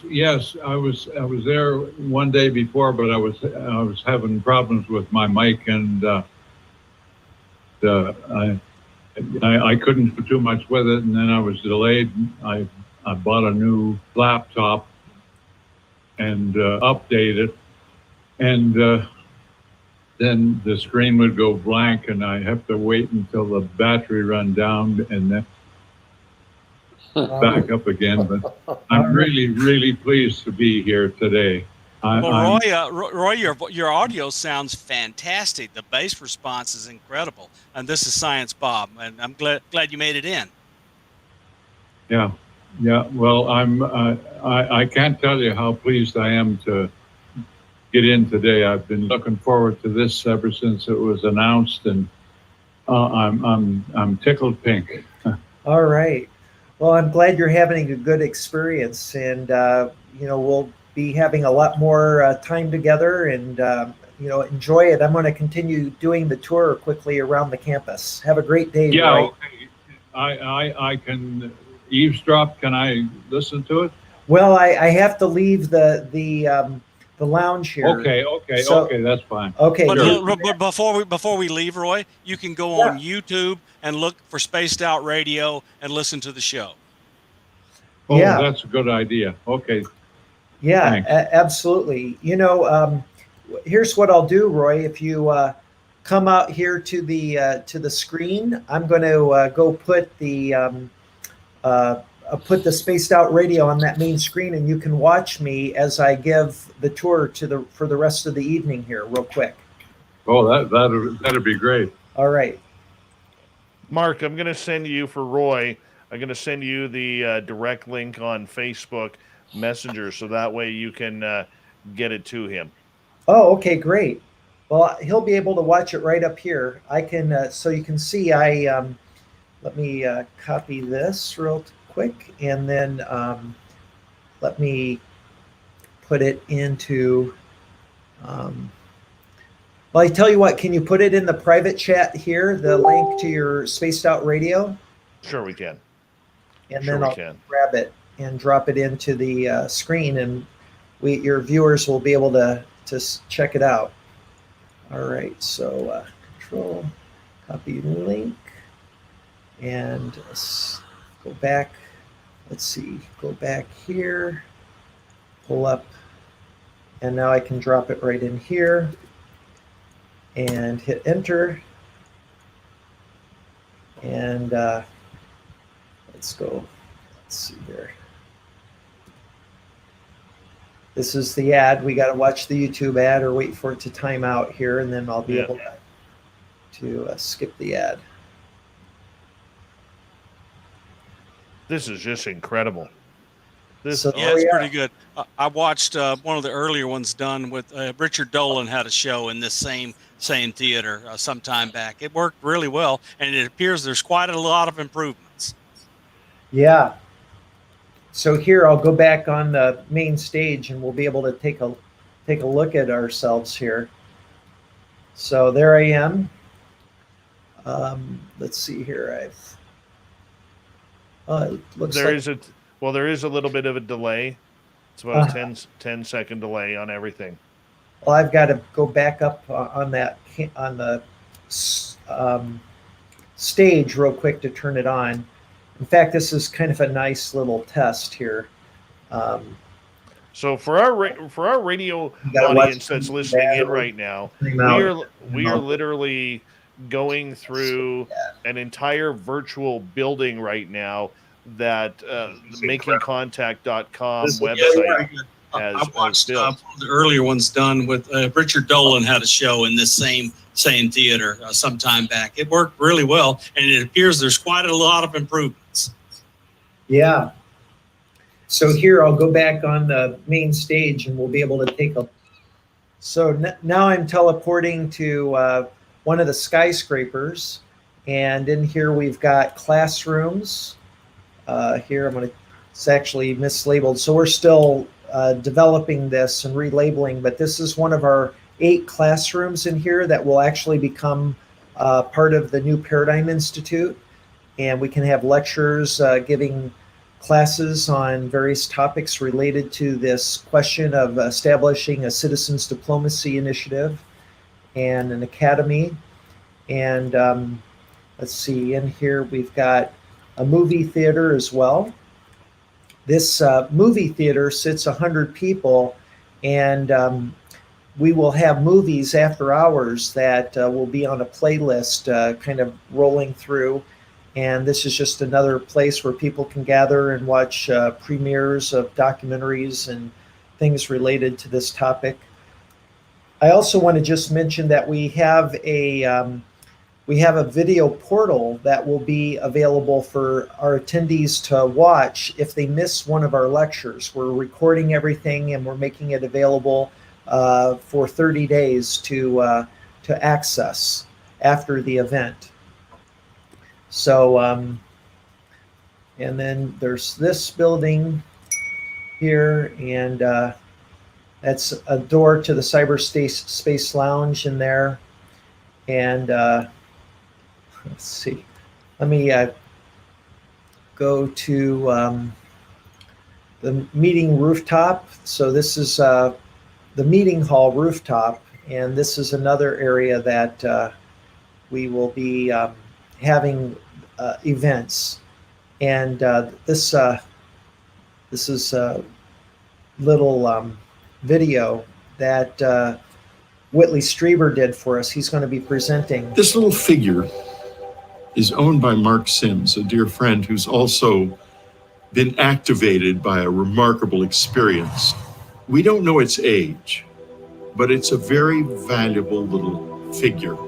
It cradles in its arms this man, a human being. Is this a soul carrying a man? And is the man moving through time while the soul gazes upward into a higher level of reality outside of time? If so, there's a lesson here, because in this little part, there is a triangle. And if you put this triangle in this and put it down on a soft surface, it will balance. But without the triangle, it won't balance. It will always fall. What is the triangle? Well, let's look at this in terms of an ancient law, the law of three, or the law of Trinity. It's a very old law. It's also a very new law in the sense that it is the structure of the atom. The electron is the passive force in an atom. The proton, the active force. The neutron, the balancing force. The neutron is the little triangle. In the human being, the body is the passive force. The emotions are the active force. And the mind is the force that balances the two. And you keep the flow of life coming in a healthy way. Now, what is this between the body and the soul? This little triangle is something truly huge. Let's go all the way from the atom back to the original idea of the Sphinx. The Sphinx contains three beasts: the bull, the lion, and the man. The bull is strength. It's the passive part of the Sphinx. The lion is courage. It's the active part of the Sphinx. The man is the intelligence of the Sphinx that balances the courage and the strength. When all three are balanced together, the Sphinx's wings spread and the Sphinx rises above life. That is to say, you cease to be identified with the things of life, the politics, the flow of this, how much money do I have, am I sick or well, any of that stuff. You become objective about life and you see life in a state of balance. The little triangle is that state of balance between the body moving through time and the soul gazing upward toward ascension. It's a remarkable and beautiful piece. And whether it was made 6 months ago or 10,000 years ago doesn't really matter. It's a masterpiece.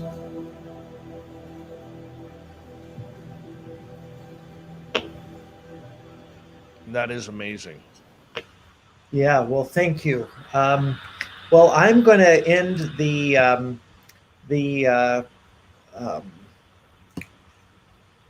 the demo here, and I just want to show your viewers this remarkable piece that was featured in that video with Whitley Strieber.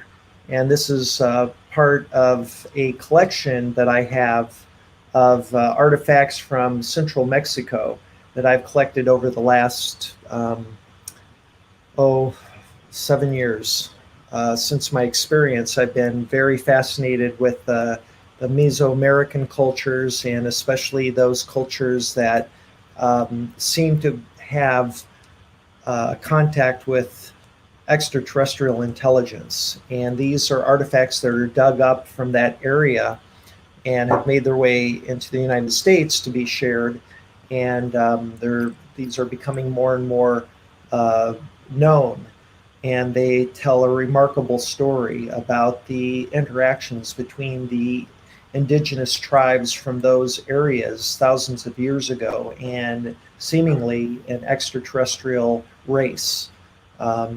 And we'll be talking about that on the Making Contact campus as well. I'll be sharing my artifacts, and there's a network of people that have these amazing artifacts as well. And so that's something I'm looking forward to doing sometime. Very, very cool. We only got about 2 minutes, 2.5 minutes before we go to break. Guys, I'm going to throw a little bit of a controversial question out at you here, because over the last couple of weeks, you guys have been taking a lot of heat over the cost of this event and whether or not Lou Elizondo was being paid. For some reason, I guess a lot of people feel that a person's time isn't worth money. And I'm just wondering, have you followed that controversy that kind of broke out through Twitter and Facebook? No. I've never even heard of it. No, I haven't heard of it either. Is it that even now that I've heard about it, I don't care about it. So I don't know I don't even know what it's about. I really don't care about people should get a life. You know, I don't know what they're arguing costs about. money to put on. I don't even know what that's about. I mean, nobody's being paid, as far as I know, for coming. Everybody wants to be here. I mean, people have been calling us up and offering to be here. I'll be a speaker. No, we're calling the people and having just the people that all the people want to be here for free. No, I could see that, but I guess a lot of people, where the controversy kind of came in, was that, you know, with Lou, I mean, Lou has many targets on his back, as you know, Danny, you know, from a lot of different angles. And I think a lot of people at first like to jump to conclusions and say, well, why is he taking money from a UFO conference? You know, what is he doing getting paid by a conference when he is supposed to be bringing out this information for the betterment of the public? Well, that's assuming whoever's saying that know what they're talking about, which they don't. So, I mean, you know, anybody can make anything up, you know, but I don't know. I could pretend I have diamonds in my teeth, you know, but I don't. So he's not being paid. Nobody's being paid. Exactly. They can just keep on going off into the ionosphere somewhere. But you know, we're not worried about that. People are coming in to be here because they want to be here. They want to take advantage of this extraordinarily important forum. They've been attracted by the other people who have agreed to come and talk, and they want to be on the panels so they can have actual conversations about these important issues. You know, people are getting tired of just talking about whether UFOs are real and whether there's an extraterrestrial civilization. They're ready to elevate to a whole new conversation, and they're eager to come. Nobody has to be paid to come here. On that note, we're going to take a break here at the top of the hour as we have Science Bob and Friends for another 30 minutes here on Spaced Out Radio. Daniel Sheehan is here. Mark Sims are here. MakingContact.com is this exciting conference's website. Use promo code DaveSave100. I want to see my listeners in there. Go have some fun on this virtual event and create your own virtual character. How cool is that? We continue after this.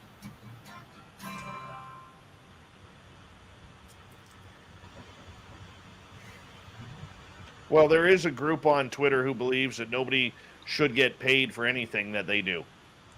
So, you can't believe how uninterested I am in that. I Yeah, mean, really. you can't even begin to imagine how uninterested I am in the things that people make up. I mean, tell them to go somewhere else. Who cares what people make up?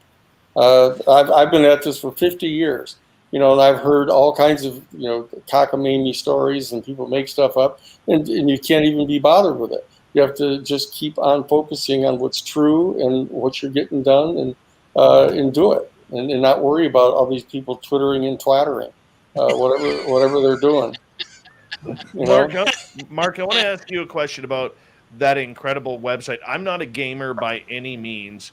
My eyes don't let me, but I mean the design of that website.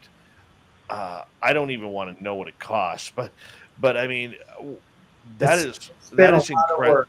It's That been is a lot of work. incredible. Thank you.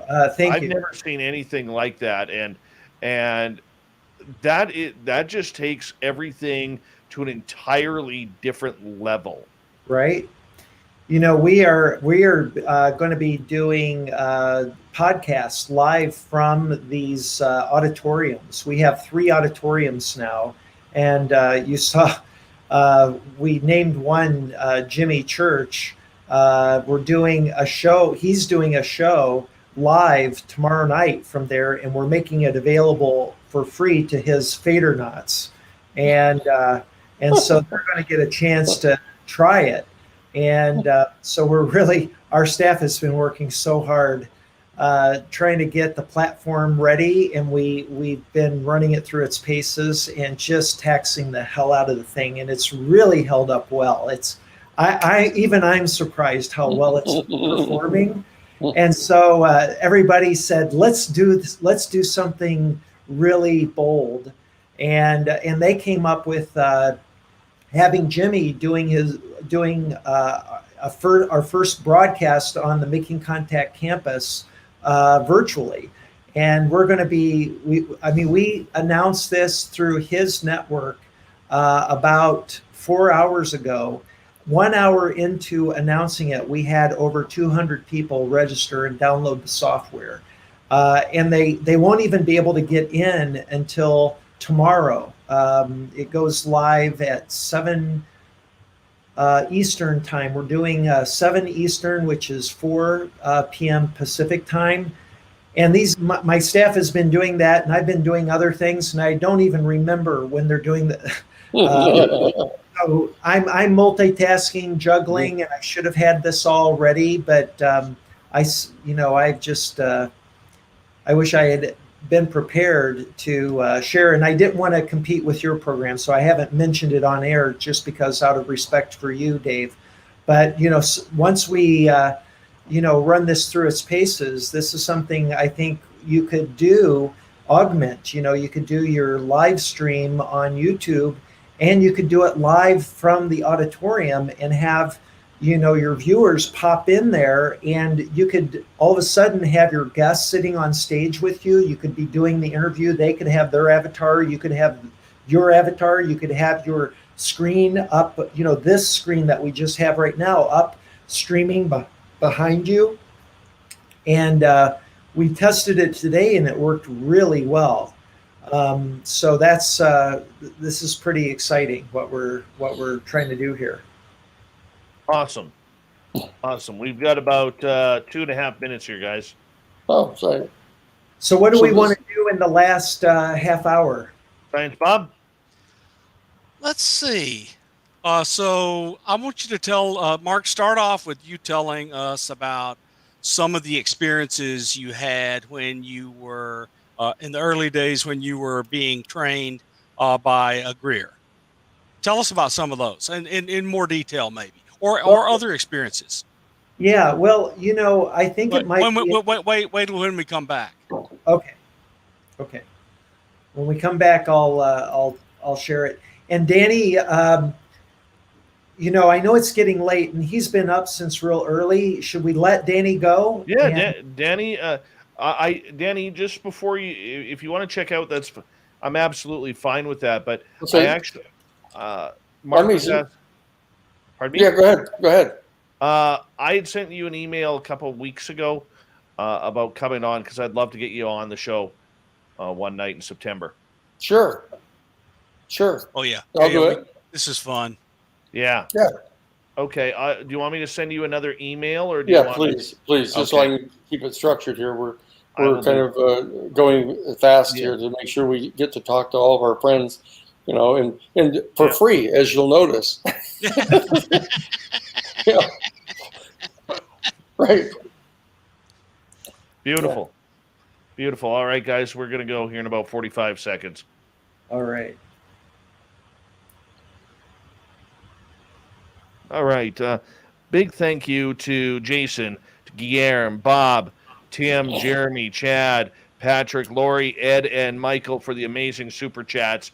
Really do appreciate you guys and your support continuously of Spaced Out Radio, and we can go from there. And big thank you, Hector, for joining in on the super chats. Love all of our regulars hanging on out tonight. We really do appreciate each and every one of you coming on in once again and hanging out with us. We have so much fun here. We really do. And you guys make it just fantastic. And we're going to get going here in about 5 seconds, so stay tuned.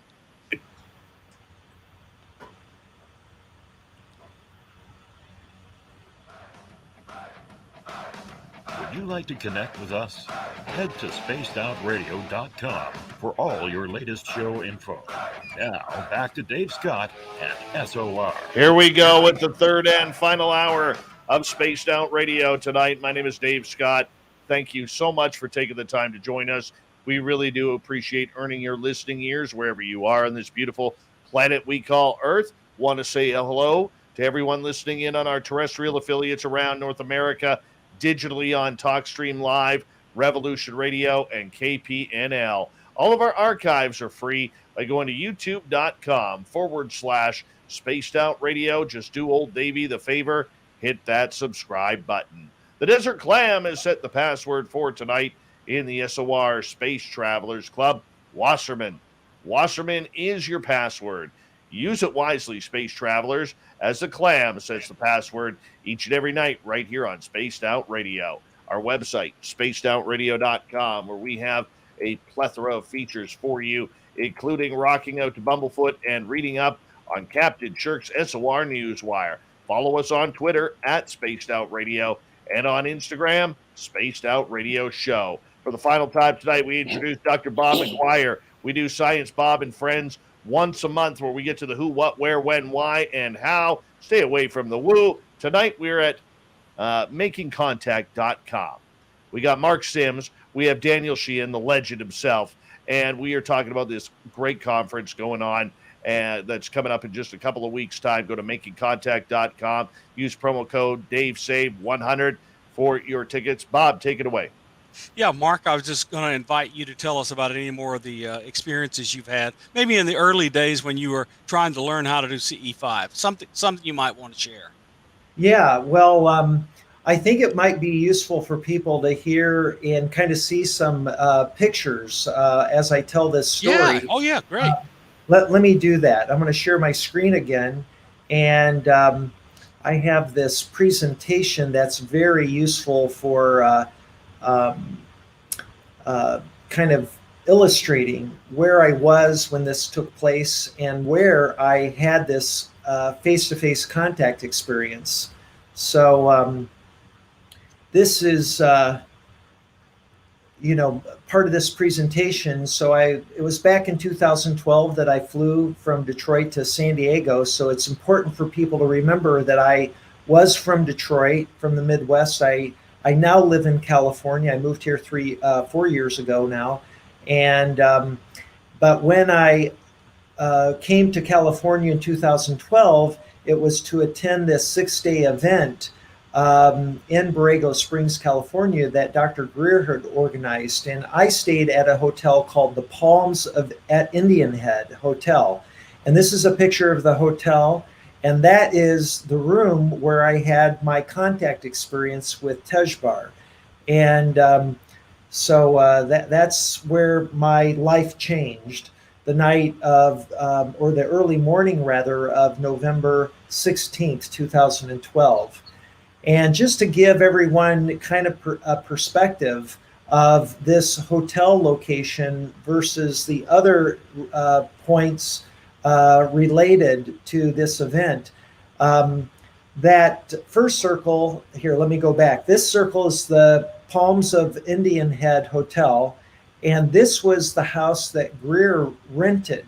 It was an Airbnb where we would gather every day in the afternoon and have discussions before we would go out at night as a group and meditate. And this was the fieldwork site. So all these places were within a quarter of a mile to a half a mile from each other. So easily walking distance, but at night we jumped in about 8 or 9 different cars. There were 25 of us, and we would drive into the desert to the fieldwork site where we would set up our chairs. And this is the object that we saw in the 5th night of our gathering. And then this is the drawing of Tejbar, and I showed you the book cover earlier of this being that appeared at the end of my bed and merged with my body. And he called this a state of communion. So for those of you who may not be aware, there are 2 definitions for communion. There's the one that most people are aware of, which is the one from Catholicism, which means the Eucharist. But the other meaning is the sharing of feelings and emotions between 2 or more people. And that was what we were having, was this intimate experience where his body, his energy body, what he called a celestial body, or because he was a celestial being, had merged and was inside of my body. And it was like there were 2 of us cohabiting my physical body. It was really quite extraordinary experience. And we stayed in this state of communion over a 13-day period before he left me. And during this 13 days, I was able to ask him any question I wished. And what I learned over this 13-day period absolutely transformed me, because not only was I learning things in answers to the questions I had about him and about who he was and where he was from, but I was also having these experiences that he was facilitating by the fact that he was in communion with me. So for instance, I was taken out of my body. That for an atheist, which is another detail that I haven't mentioned on the show tonight, is that I was a devout atheist. I was a hardcore atheist back then. And I was absolutely convinced that there was no God and that our consciousness was a consequence of the physical body and the biochemistry taking place within the brain and in the nervous system, and that gave rise to human consciousness. And once the physical body ceased to exist or ceased to continue living, that our consciousness would come to an end, and that was the end of the experience of being alive. But what I learned from Tejbar through these different experiences is that we are much more than our physical body. And so, for instance, he explained that when we die, that we are to be reincarnated, and we go through many, many lifetimes until we reach some level of what you might call a graduation or the ascension, and that there are these requirements associated with this ascension that are, if not met, mean that you're going to be reincarnated. And so through this modus operandi of reincarnation and the mechanisms of karma, we evolve consciously into these ever higher levels of spiritual development. And it's only through mastering unconditional love, he claimed, that we ascend. And so I asked him, well, what is unconditional love by your definition? And how does one go about mastering it? And he said, that's for you to decide, or that's for you to learn on your own.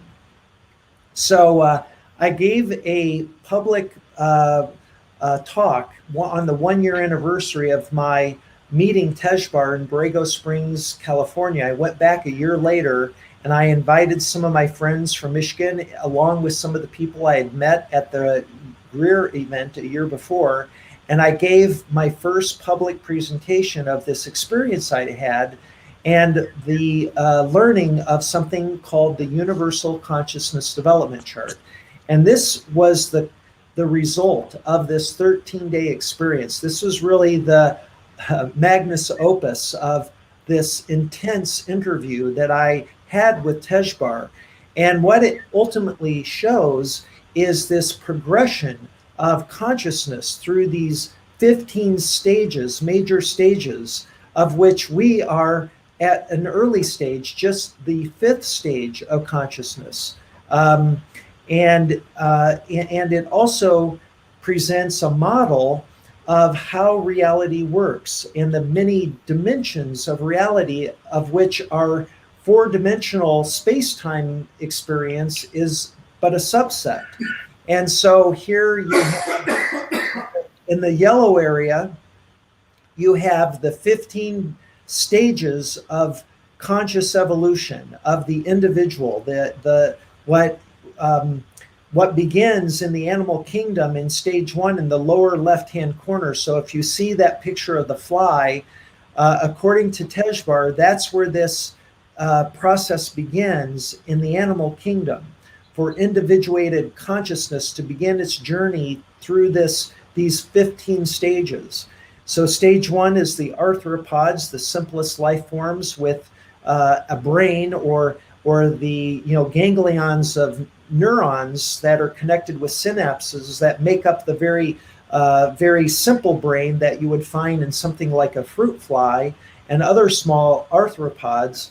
And after thousands upon thousands of lifetimes, he explained to me, this conscious being, this astral body that is the very infant insect in the stage 1 level, then advances to the 2nd stage, which is the animal families represented by amphibians, reptiles, and fish. And through thousands upon lifetimes there, the soul, the developing soul of that animal continues into stage 3, which is represented by birds and waterfowl. Stage 4 is mammals and marsupials.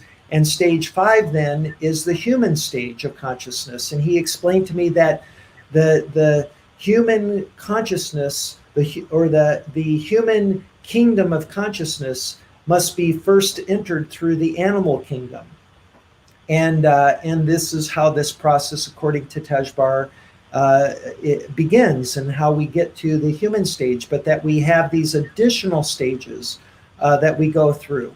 And so according to Tejbar, you have these 15 stages. Now, you'll notice that I have 3 rows identified here. With at the bottom, we have what's called the physical realm. This is the realm that we exist in, with the physical experience. Above that, you have the astral realm, and then the 3rd realm of creation that he explained to me is the celestial or etheric realm.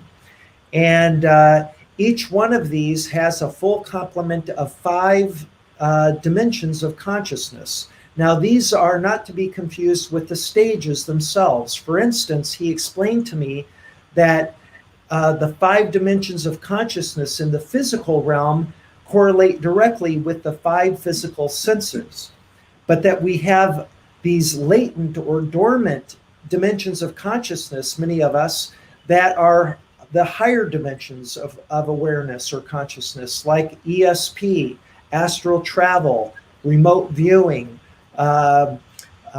telepathy. These are some of the higher dimensions of consciousness that many people of our human family have the ability to do, but most of us don't. And then on the green column are the dimensions of freedom.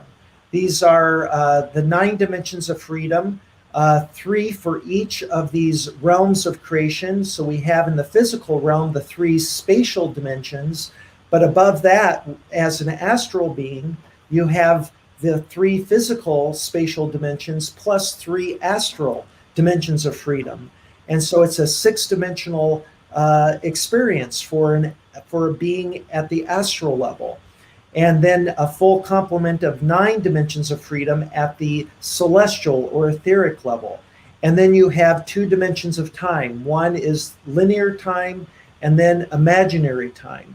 And these are very different from one another. Linear time is the time that we experience in space-time in the physical realm, where time seems to go in one direction from the past into the future, where imaginary time is a dimension of time that Tejbar explained to me that we access and take for granted with our minds. By, for instance, when we plan a objective or a goal that we set for ourselves in the future, we're literally imagining a goal. We're manifesting this mentally in our minds, and we set forth the plans and the milestones for achieving that goal. But this is all done in imaginary time, and is our brain that's the processor of these dimensions of time, and that we increase the likelihood of realizing the reality or manifesting that reality by focusing our attention and our energy towards that future goal.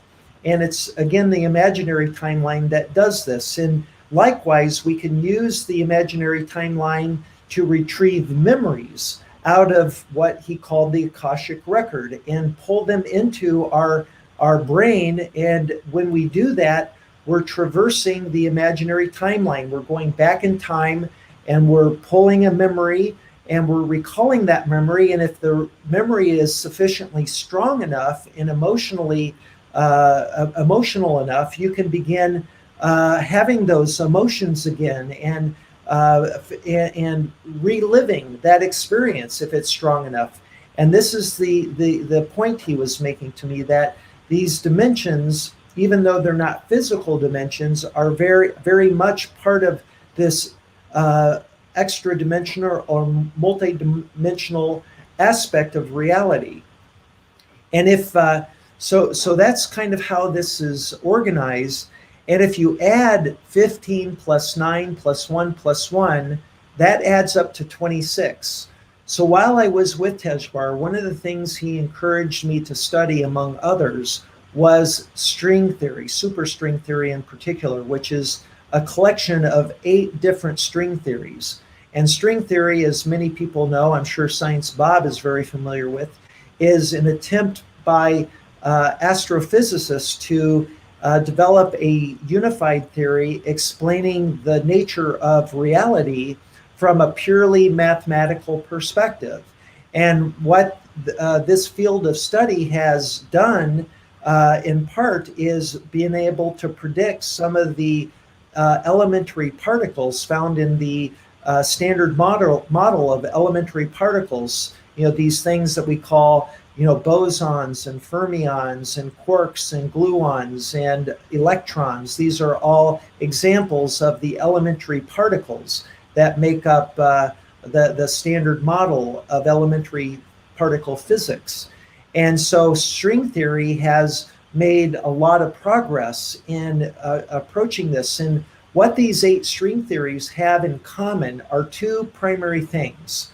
One, that when you continue to drill down and subdivide matter or energy into ever smaller units or packets of information or energy, you get to a point where you can't subdivide any further. And what you're left with is a one-dimensional string, not literally a one-dimensional string, but conceptually a one-dimensional string that has imbued in it an amplitude or a level of energy and a frequency.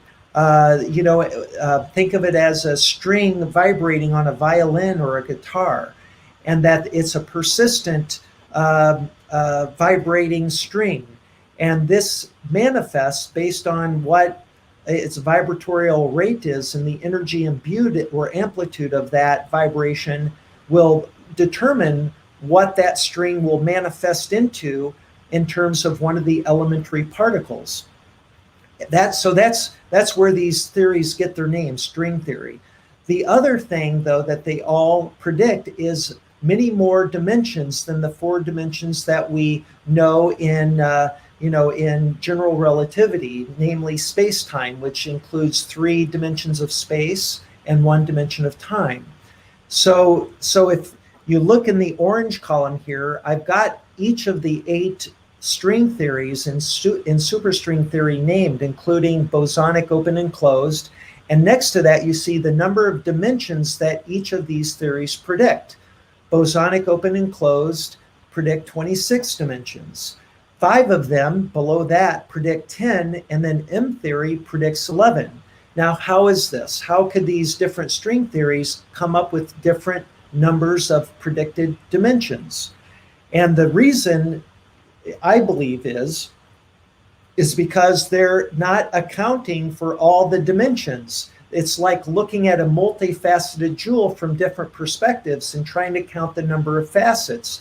You're always going to have some hidden facets depending on what angle you're viewing the facets. So here you've got some string theories that account for all the dimensions of freedom, the 9 dimensions of freedom, and M theory, which predicts 11 dimensions, includes the 2 dimensions of time, where bosonic open and closed predict 26 dimensions, and here they are.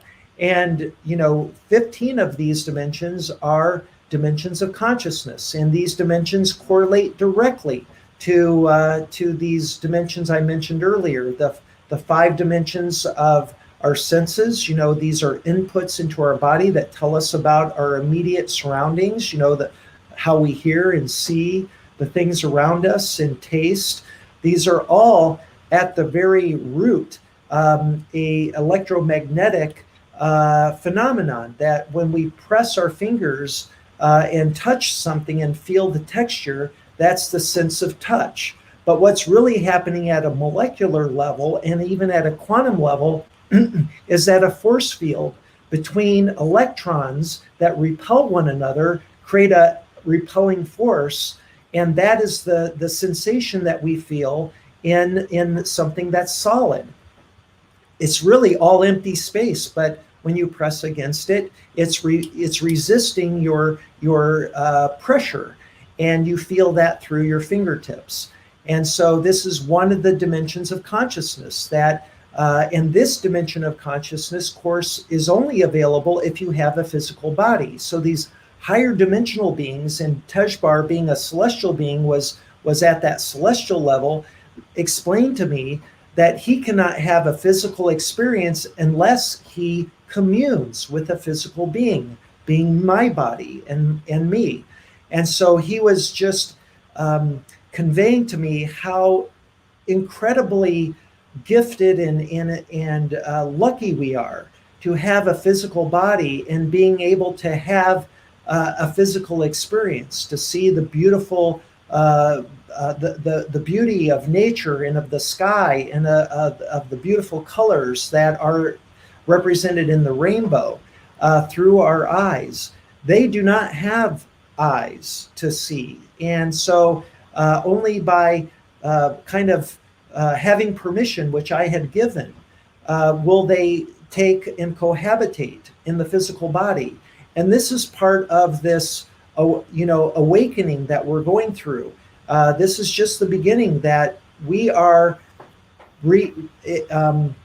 reaching out ultimately to not only extra dimensionals from other star systems that are physical like ourselves, but these higher dimensional beings that are there to help educate us and explain to us what the nature of reality is. And so this is something I'm writing about in a book, Tejbar, and so this is something I hope to talk about. Well, we'll do it again on another night, Mark. We appreciate you bringing in, making contact with Danny Sheehan, Science Bob. Thank you so much for your time. We got the Unbiased UFO Report with John Hudson coming up next. The Newswire and the Thought of the Day. Stay tuned. Now we finish off hour 3 next. All right.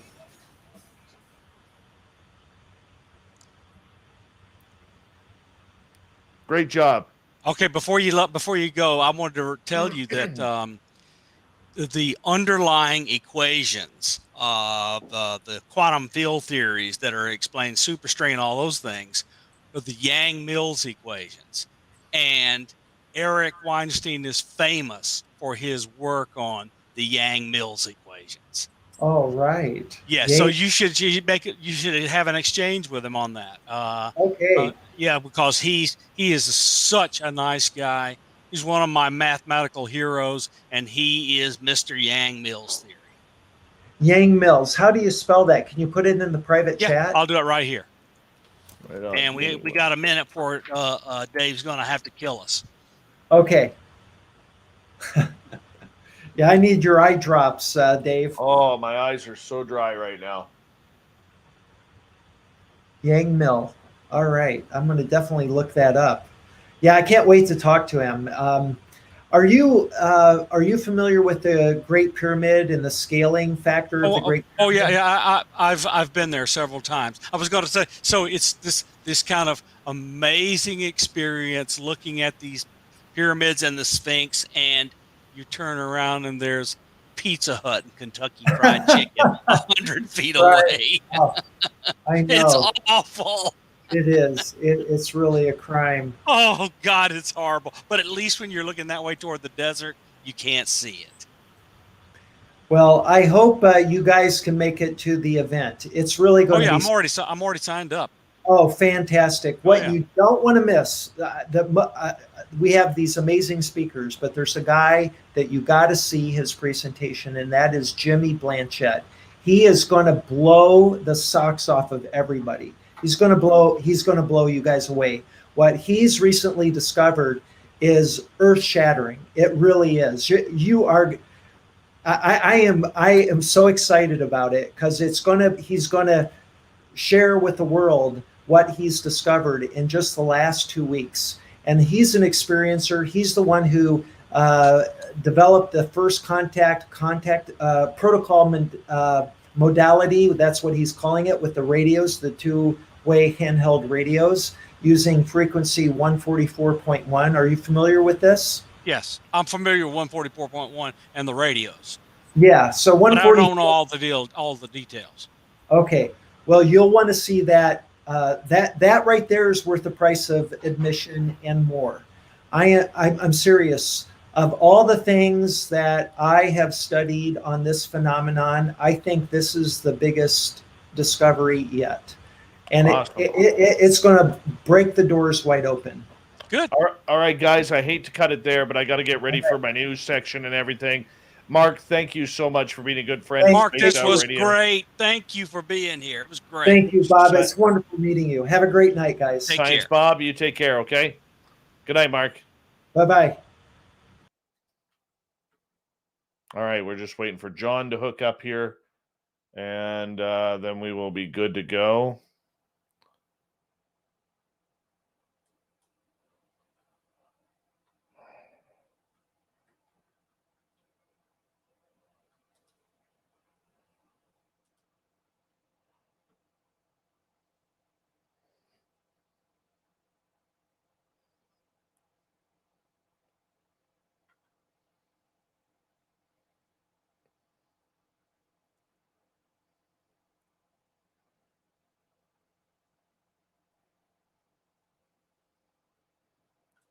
Hope John's not having some computer issues here.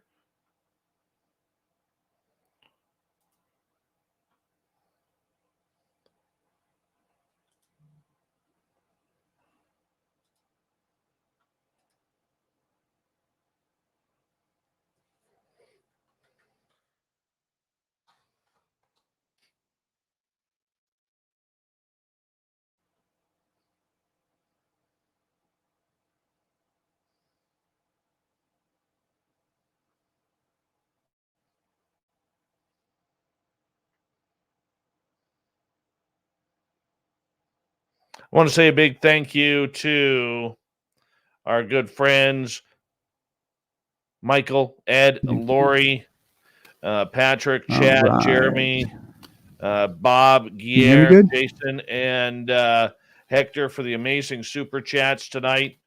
thank you so much for the support, the love, and we're going to get going here with John in about 20 seconds. What the hell, John? What the hell? Your hair in the Stetson looks beautiful tonight. Thank you, sir. All right, buddy. Here we go.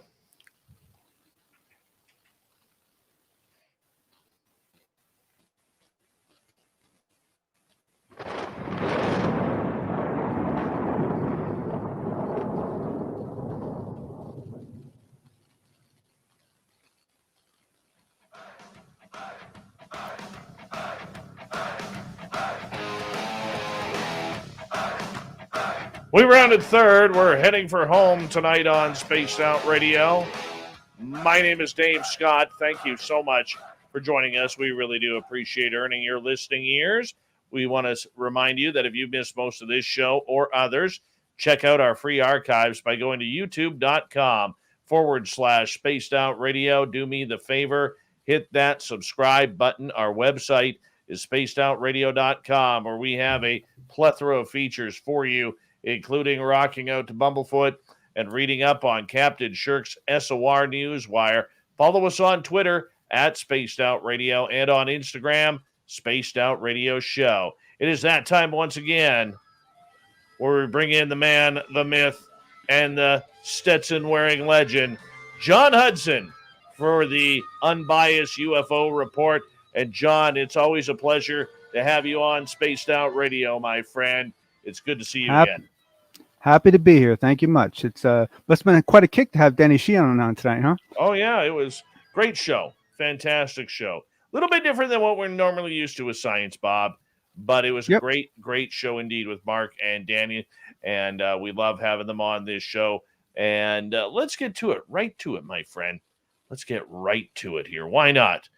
Ross Coulthard, who was a guest on this show a few weeks ago, about 2 weeks ago, he's got an Australian UFO report out. Brand new production. I mean, I love him. Award-winning journalist. This guy is literally jumped feet first into the deep end of the UFO pool, man.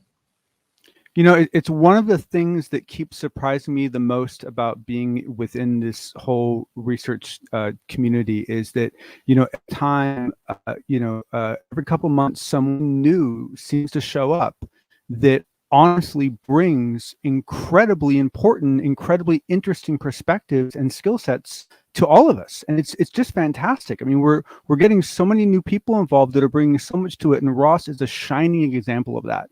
It's really amazing. But yeah, so this is special is something he did for the Australian market. And, a couple people have been able to see it, through VPNs and so forth, but it wasn't officially available outside of the Australian market. And I was listening to a podcast he was on some months ago, and he was talking about the fact that they were trying to get it released to the world or at least to the U.S. market. And he encouraged all of us to start, emailing in the editor of the show to get it to happen. And boom, it happened. They live premiered it, I believe, 2 days ago. It's now up. I'll provide the link after the show. And it is, not to throw shade on any of our local TV folks that have braved the air to talk about UFOs and UAPs, but this one, in my personal opinion, puts the rest in their places. This is the exact kind of report I've been wanting to see for a long time. It's really outstanding. It's just it's really good. Well, I can tell you the way the UFO community and many in there who are absolutely ripping apart J.J. Abrams' series on UFOs. I caught parts 3 and 4. I haven't watched part 1 and 2, where parts 3 and 4 were supposed to be the real kick to the teeth of the UFO community. And the experiencers in number 4, I'll tell you, I just kind of shake my head and hope that there's something better out there. What are you hearing on the street from people about this? Well, I think initially everyone was reacting over what to do about the content. what, how to process the photos and the audio. Some of it had been previously debunked by some parties, not by others. Some of it appeared to be new, but very suspect. Everyone wanted to trust, but it's very difficult. We're a very discerning community. So that's how it started. Now, ever since episode 3 has been seen by people, the tone is changing. And now it's honestly, what I'm starting to get the sense of from people is that it almost feels like a bait and switch. Like somehow this was advertised as a oh my gosh, J.J. Abrams is finally going to help us out and do something significant, and instead the football got yanked out from under us again. And I was personally, one of the reasons I was staying a little quiet is I was really hoping that this was a setup, that episode 3 did that, because he was planning on coming back in episode 4 and really basically doing something significant and really kind of laying down the truth. But and I haven't had a chance to see episode 4 yet. I'm a little behind, but my understanding is that is not what happened, and No. I'm really disappointed. I'll tell you who I'm real disappointed in is I'm disappointed in the casting. They have some great heavyweights in there, like George Knapp, Leslie Kean, Ralph Blumenthal, Kevin Day. Then they have James Karyn, who's formerly of MUFON. This is a gentleman who, if you look at he quit MUFON when Robert Bigelow bought in. And the John Carpenter affair happened, where Carpenter was being paid $100 a case to give private information to Bigelow. All right, so Karyn did the right thing; he quit.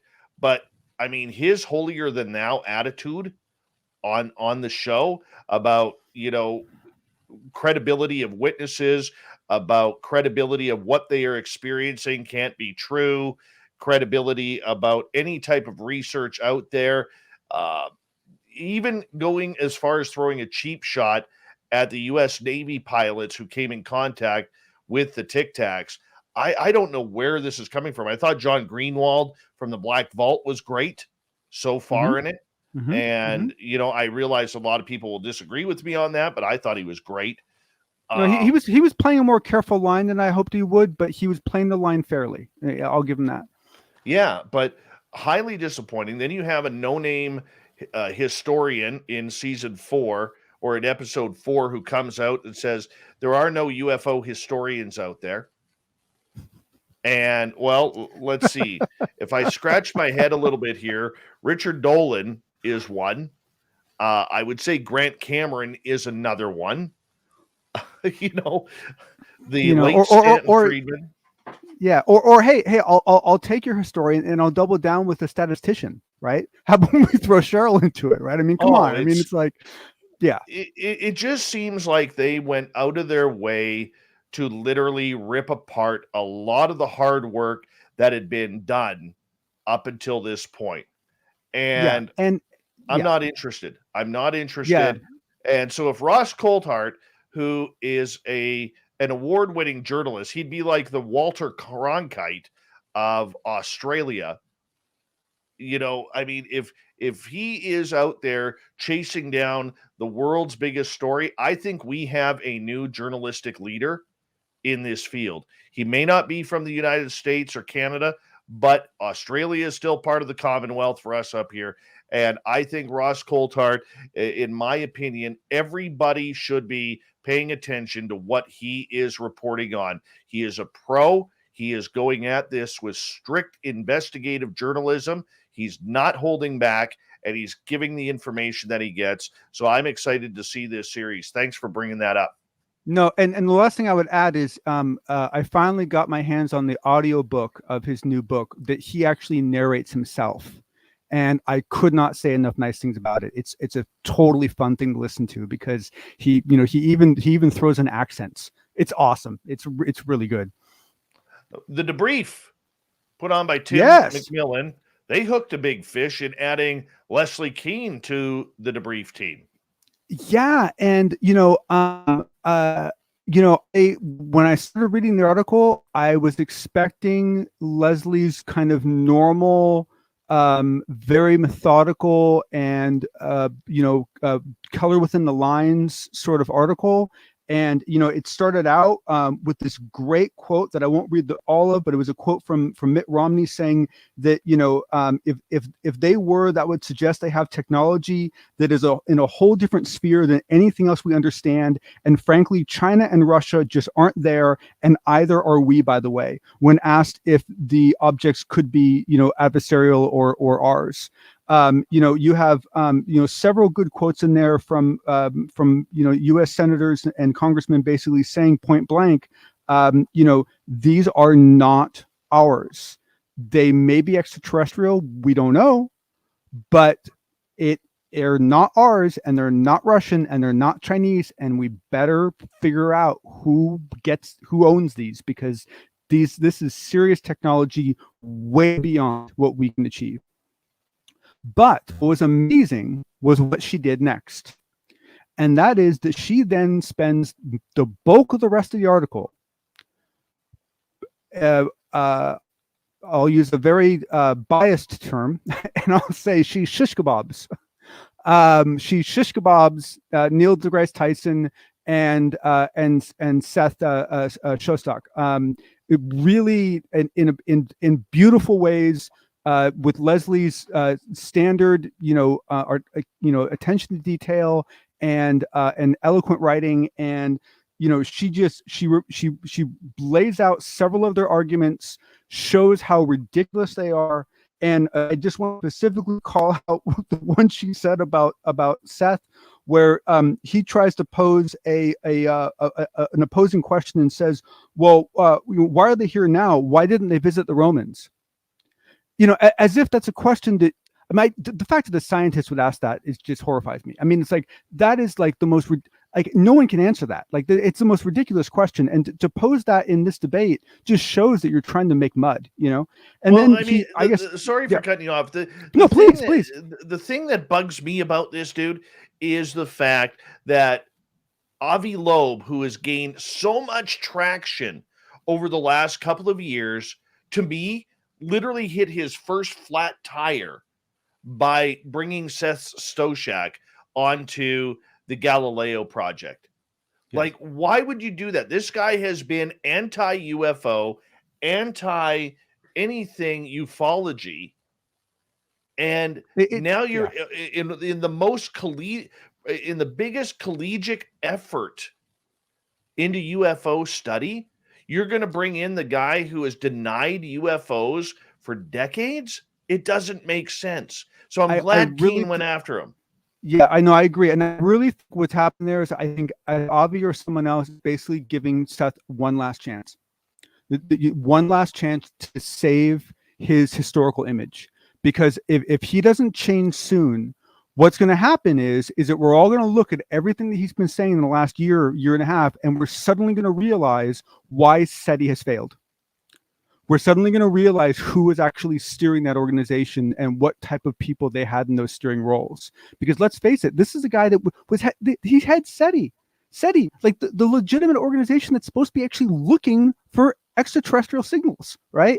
And this is his attitude. It's horrifying. I mean, it's just and he's not well researched. I mean, he says in this article that we have 700 satellites orbiting, and none of them have seen anything that humans didn't put there, and that is just flat out false. Now, he may be not at fault. He doesn't have access to that kind of data, but we have several quotes from significant U.S. officials saying that there is IR data from satellite of ships coming in, or at least let me correct that, of objects coming in from orbit and breaking and entering our atmosphere, and we have that from significant people, and those quotes are out there all over the place. And for him to say that, it's just flat out wrong, and it's amazing. It's amazing that he does it. I get you. We only got about 2 minutes. I want to hit this next topic because lo and behold, the man of ufology, the 2017 world champion for UFO research, Tom DeLonge, has broken his silence, and he will be breaking his silence about the To the Stars Academy with Jim Semivan on a podcast coming up and it's coming up tomorrow. It's And tomorrow, and you can submit questions. And the funny part about it is, once again, it's an, and I hate to say this because I don't know how many subscribers this person has, but it is no one known by ufology who is conducting the interview. And of course, Tom is dodging everyone in ufology once again. However, I will say this. I don't know if Tom really understands what he got himself into, because Does he ever? I don't know much about Brian Keating and his Into the Impossible podcast, but Kurt and his last name is like John Jamunchel. I apologize, Kurt. I'm annihilating your last name.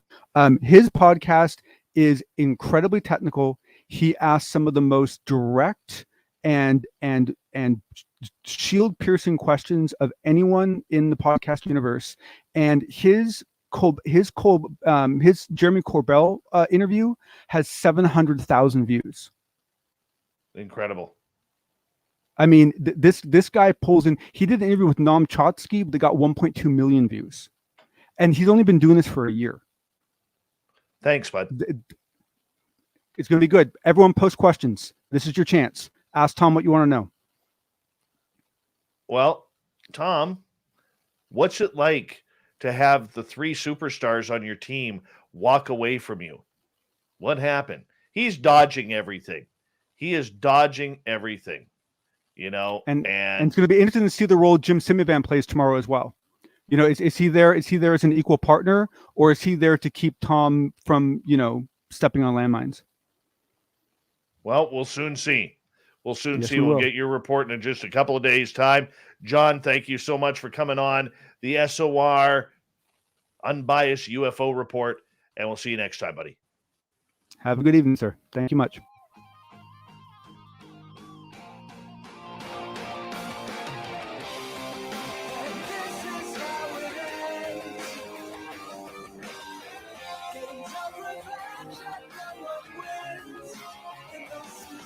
The news is always changing, which is why we bring you the SOR Newswire at the back end of every show, where we get to the weird, the strange, the wacky, and sometimes Captain Shirk sets us up for some weird ones.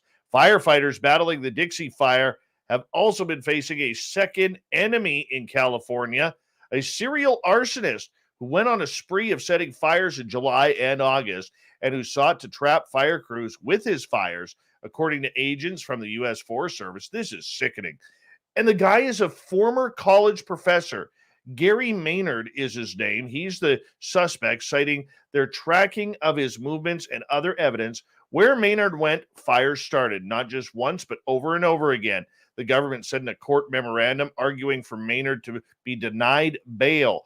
A judge agreed to that request during a brief hearing Wednesday, saying there are no conditions or combination of conditions that would provide the necessary level of safety to this community should the defendant be released. What an idiot. Absolute moron. A crew assisting with the demolition of a 115-year-old Seattle church for affordable housing, which is going to be going up. Well, they found a time capsule unknown to the people who were in the church previous. Earthwise Architectural Salvage, which was removing the stained glass windows and other valuable items from the German Evangelical Church before it was brought down in the Queen Anne neighborhood, said workers were surprised to find a metal box behind a cornerstone. The building was constructed in 1906, served as a church until the 1960s.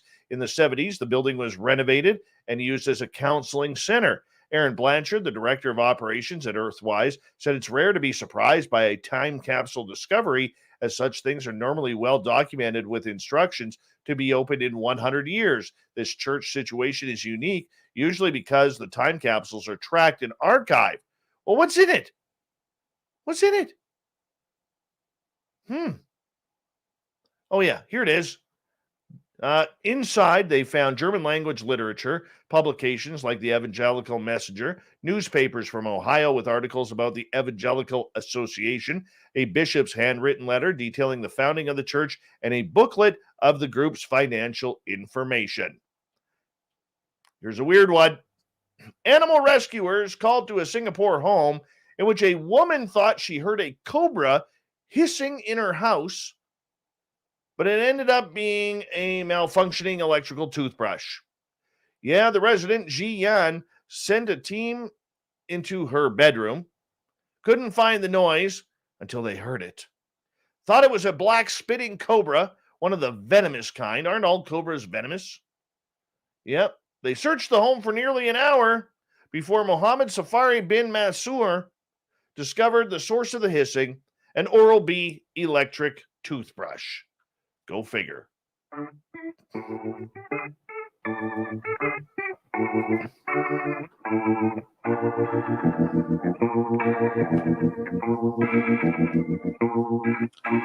Thought of the Dave happens every night at this time, where we get to a question that we put out on Facebook and Twitter, then read your responses on the air because we love the audience participation around here. Today's Thought of the Dave is as follows. What do you think of J.J. Abrams' new documentary series on UFOs? John, better than the Netflix series that came out, but it's still sensationalized. Chris, well, he's had a lot of practice. Evan, haven't seen it, but the previews show a bunch of clips that have already been debunked. Joe, I'm a little leery of some of the photos he used in the show. Kimberly, it's confusing. Episode 1, history, backstory. Episode 2, the Nimitz incident. Episode 3, Crazy Town. Episode 4, not fleshed out. It left me hollow. If it wasn't for the history making events and not this made up BS in 3, I could have watched it. Dave Altman, lame. Joshua, I haven't heard of it until now, but I already don't trust it.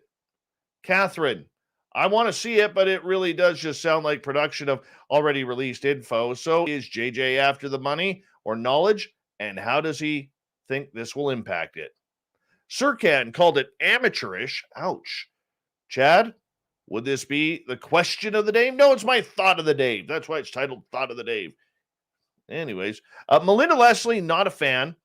Saw all 4 parts. She called it shameful. Smells a counterintelligence counterpunch to disclosure. An old-fashioned psyops. Called it mutilating ufology. Nicole Sakic, last word, she put a meme up. J.J. Abrams holding a gun to an alien. And the tombstone says, R.I.P. ufology. We got Mr. Ron Bumblefoot Thaw rocking in the background with Little Brother is watching. Bumblefoot is the official music of Spaced Out Radio, rocking us in and out of every single show. Get your horns up for the guitar god himself. Special thanks to everybody listening in at work, at home, in your cars, wherever you may be.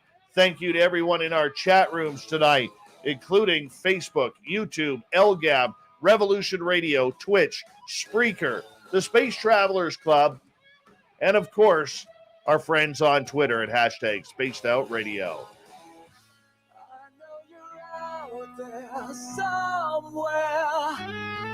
Remember, this show is copyright by Spaced Out Radio and SOR Media Ventures Limited. Thank you so much for choosing to share your evening with us, because together, my friends,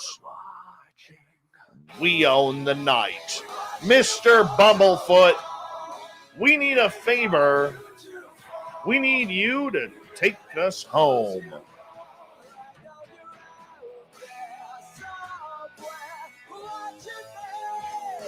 Yes, the Woo train has docked for the night, but soon, my friends, we shall ride again. Your seats are always available. Your tickets never expire. And if you want to bring a friend, we've got room for Chad Smith and his crew, too. Good night.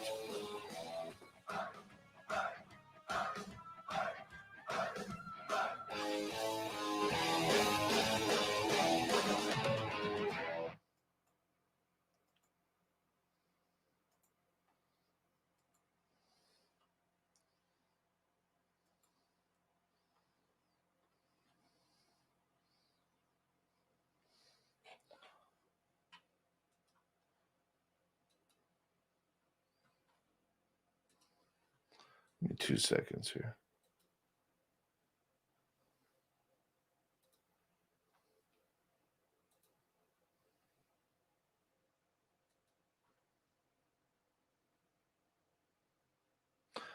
Guys, while I'm downloading the show, I'm just going to walk away for a couple of seconds. I just got a really bad headache. So I'm just going to take a couple of minutes and just go from there. Okay. So just give me a couple secs. I'll be right back.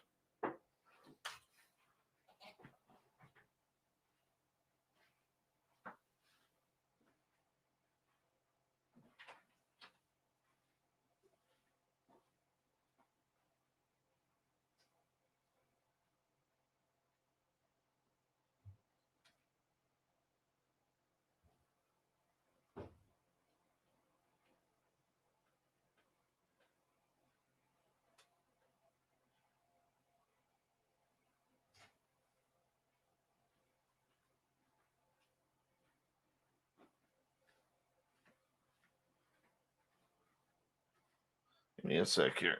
Oh, drop.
Howdy, everyone.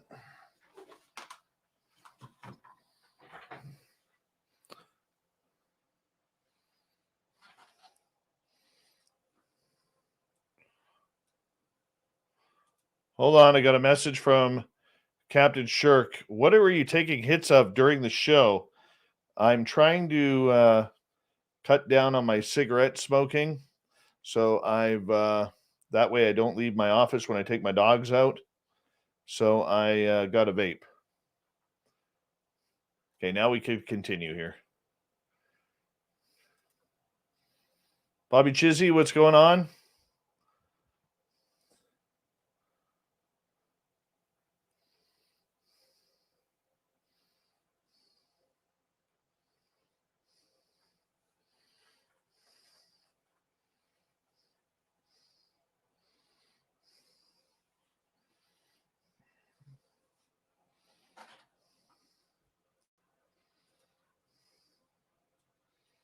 These are awesome.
Where's Raven? Is he still here?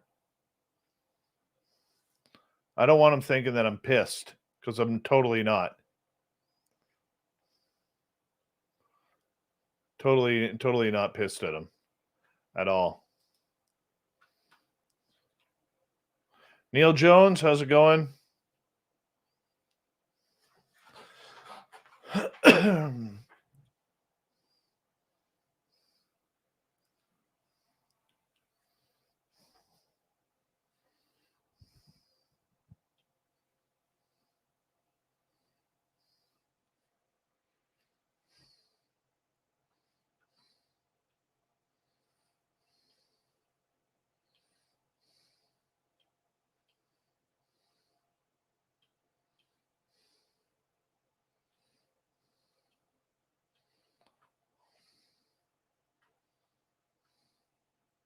Tracy Benna, welcome. I know what it's like when you can't sleep. I won't be sleeping tonight.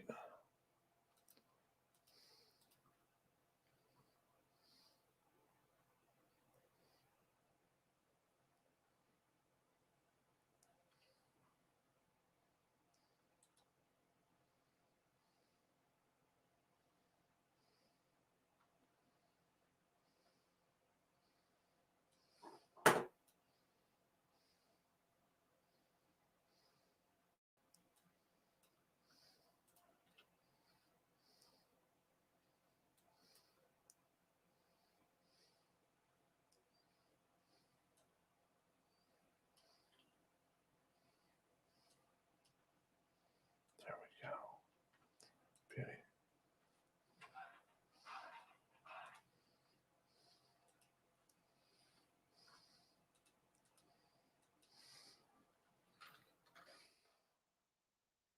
Night, Ozzy Ange.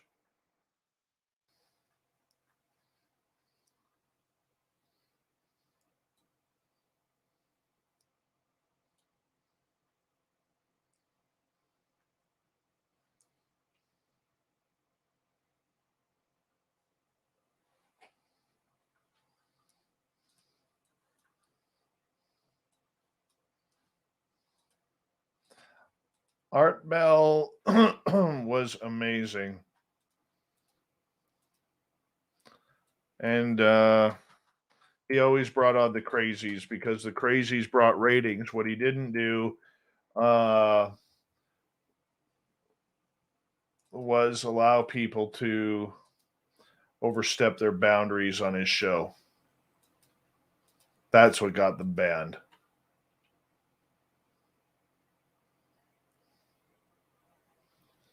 Moose oil will work on your hair, on your nose hair. Yes, it will be Hoff.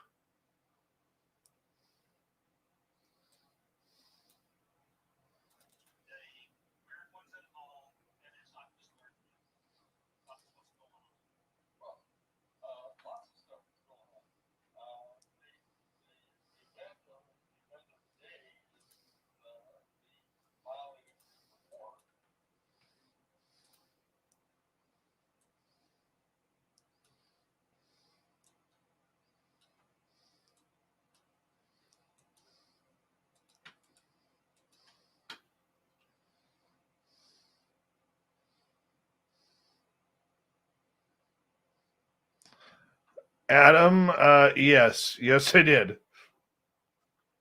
The good old days. I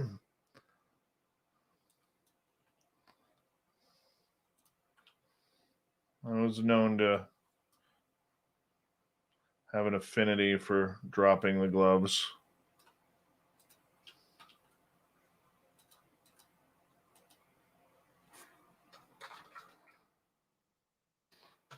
There's nothing more enjoyable in life. One of the greatest feelings I ever had in life was, for those who played hockey, you'll understand. But looking at a guy right off the face-off, and you kind of look at him, and you kind of, so if the puck's happening here, and the puck's about to drop, and you kind of look at the guy right beside you. You want to go? You want to go? All right. As soon as the puck drops, we're going to go. No dirty stuff. Let's just drop the gloves and let's have a whirl. All right. Here we go. Then you see the puck drop, and you stand up straight. It's kind of signals everybody knows what's going to happen. And you slowly drop your gloves. Put your gloves gently on the ice. You just kind of, you dangle them like this, and your gloves would gently slip off. And you kind of start the circle, and then you come together. Sometimes you take one. Felt pretty good. Then you go. That shit is real. Sonia's News, how are you? Oh, let's, by the way, I'm going to go get that right now because we bumped her channel up. We're trying to get Sonia to 100 subscribers on her YouTube channel, everyone. All right, so I'm going to put the link in here. If you didn't subscribe, she's up to 63 now.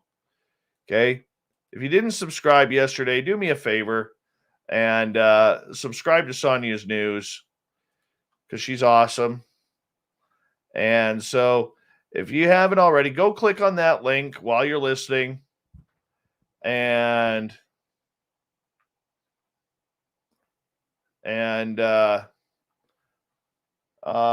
do yourself a favor and support a good friend of Spaced Out Radio, Sonia, and we'd appreciate that. I want to try and get her to 100. Let's get her to 100 tonight, if not close to it.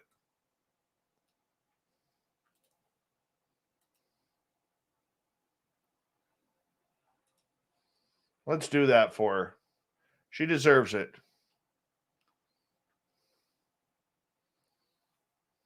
Let's bring some good energy here, man. I need some good positive energy right now. Good positive energy for me would be to grab that link that I just dropped in there of Sonia's channel, and let's show her that our Spaced Out Radio listeners care, and let's get her to 100. If you don't mind, I'd appreciate that. There's 3 more. We're at 66.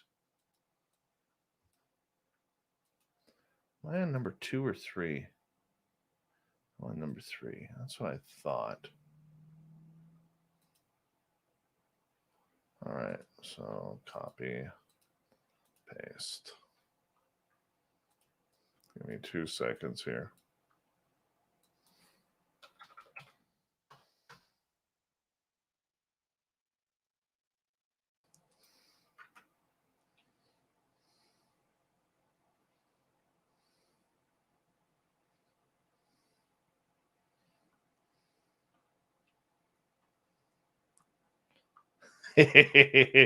Sonia's like, what the hell are you doing this for? Why not? You know why, Sonia? Because I can. Because I can. That's why. And there's nothing you can do about it, Sonia. Nothing. Nothing.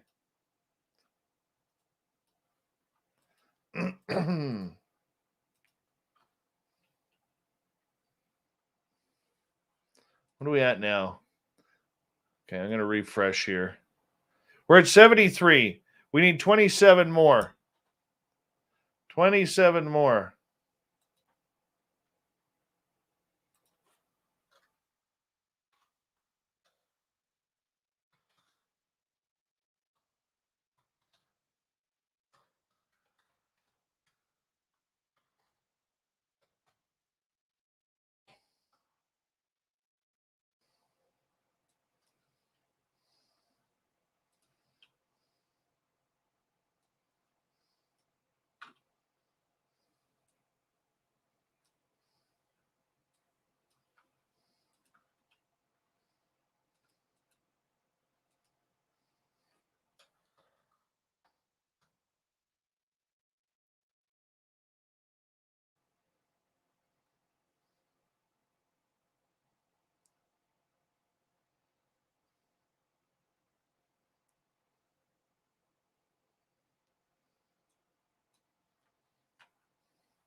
What are we at here? 74. We need 26, people. We need 26.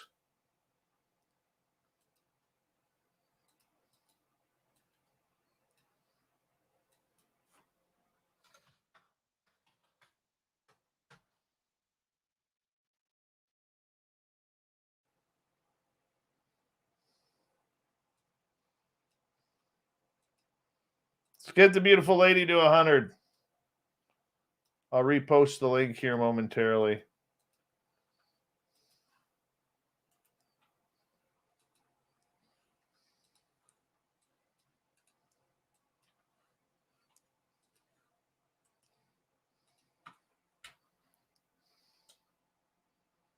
Oh, I accidentally hit the period on that one. Hold on. There we go. Let's get the lady to 100.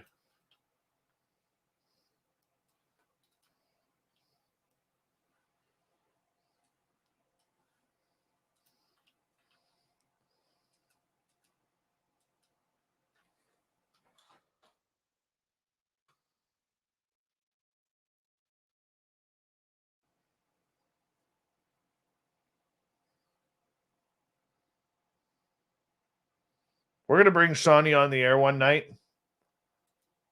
And we're going to get her to speak. We're going to work her through those nerves so that way she can go on her channel and kick some ass. Yeah, Raven, no problem, man. What are we at now? What are we at now? We're at 78. We need 22 more. 22 more.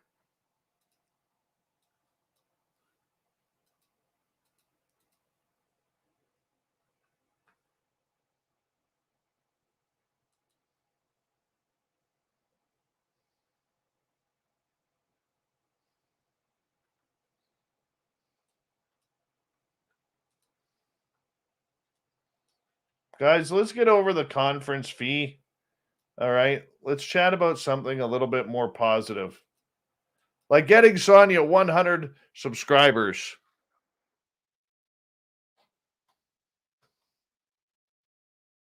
Tino, thank you. I'm going to put an email address in here.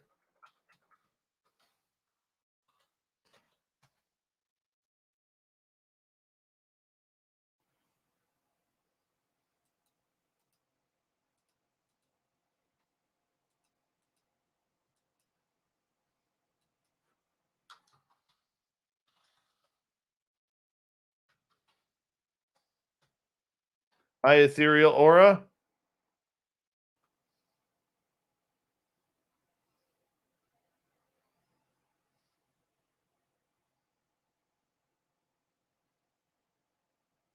Yeah, Adam, we don't mention that name around here anymore.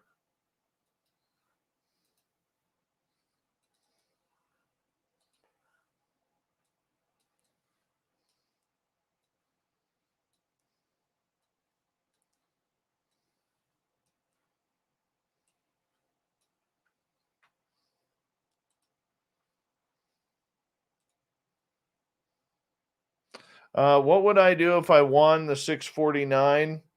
There's a building in town here that had an old church that apparently has an old radio station in it. I would build that as SOR headquarters. And then what I would do is after I build the studio, I would put a tattoo shop in there and make it just a real funky hangout place. I'd put a late night place with music, and people wanted to come hang out. They could buy some drinks. I'd have a bar license in there. That's my dream. Just to have an SOR bar.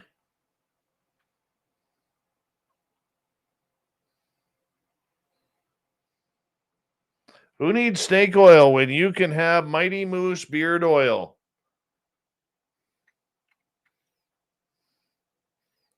MightyMooseBeard.com. Yeah, this church is apparently haunted.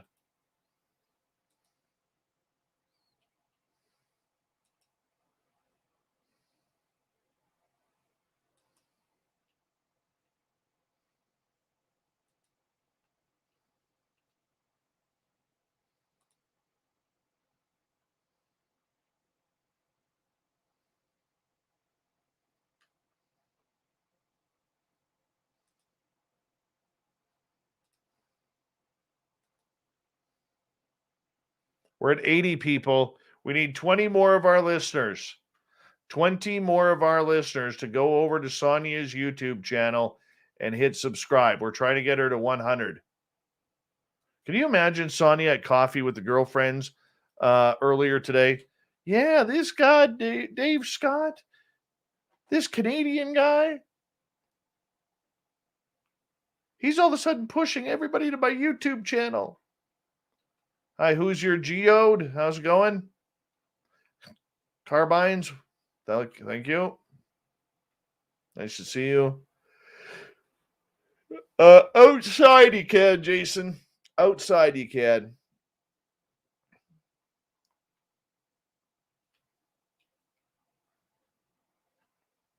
Oh, damn it. I got a moth in here. I hate moths.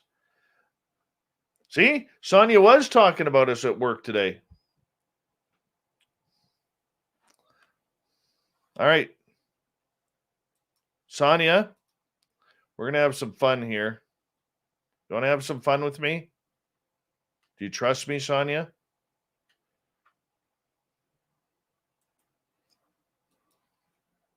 Sonia, do you trust me? All right, Sonia. If you're not in bed, click on that link and come join me right now. Let's shoot the shit. Let's have a good time.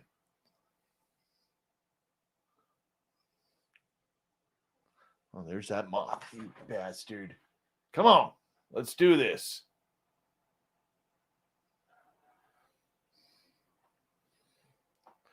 Question is, will Sonia do it?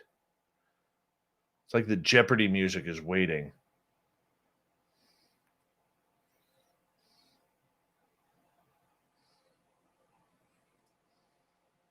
She's in bed. She's in bed. I knew it. Nah, Davey, just go over and subscribe. We're going to get her on the show here one day. We're going to get her on the show. She's in bed. She's like, oh my word. Who is this guy? Who is this guy? The hell's he doing?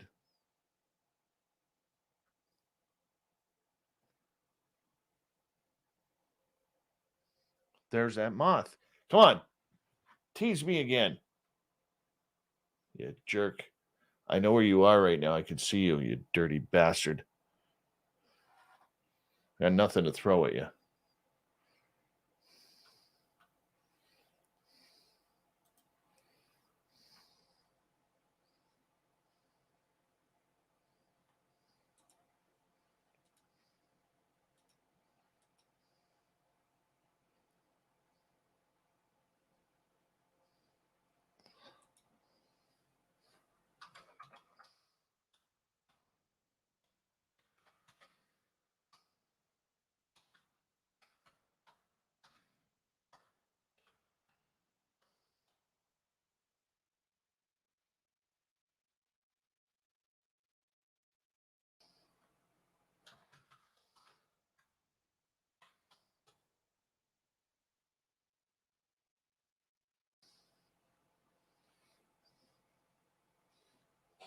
Oh, yeah, he took off again.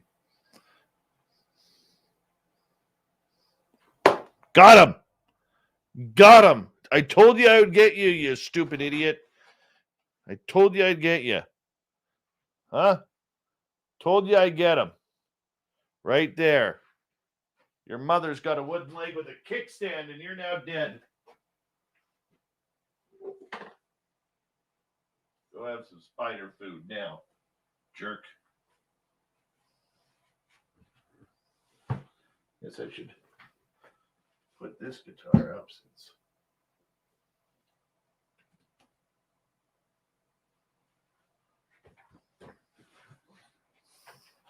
No point in sitting on the ground. Got promoted.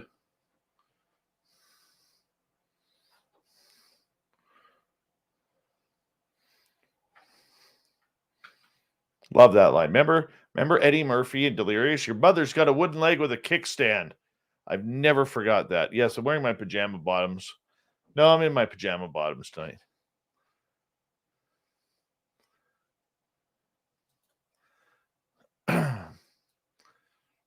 Is this thing ever going to friggin' download? Honestly. What are we at for Sandia here? We're at 82. We need 18 more. 18 more.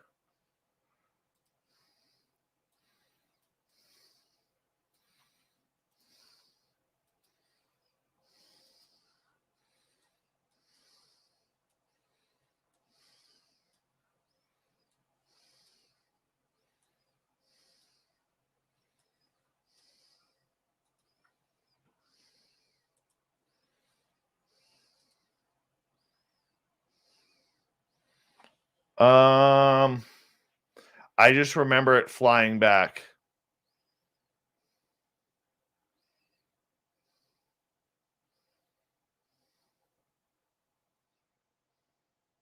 My butt crack did not show this time.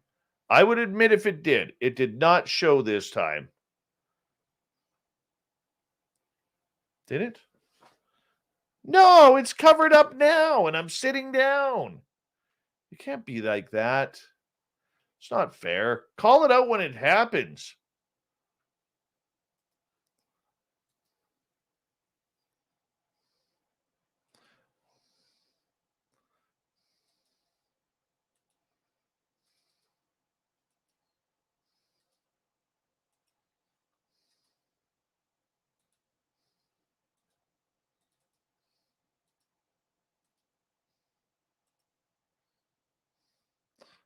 Damn it, I closed that window way too soon.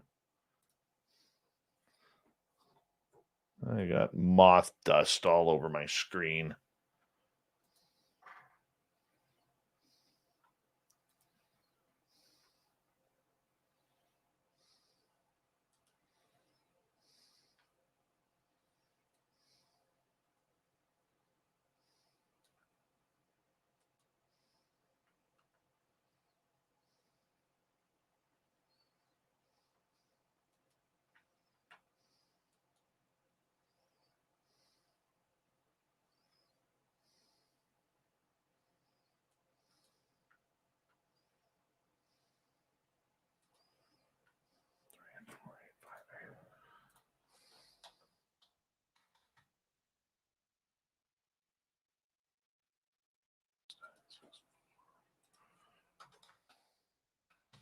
A reminder, tomorrow at 10 a.m. Pacific, I will be on with Brunch with Bigfoot.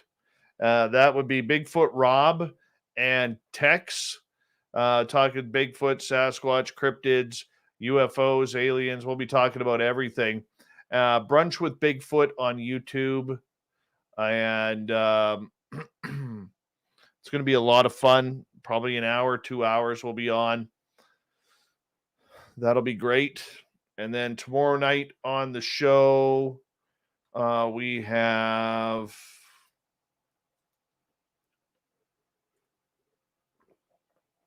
Steve Stockton coming on, talking monsters, cryptids, and missing people. It's going to be a great, great show.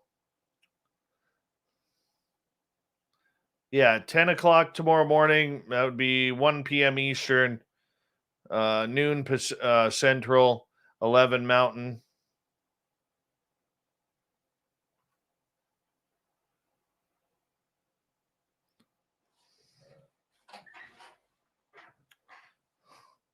Jesus, Fab.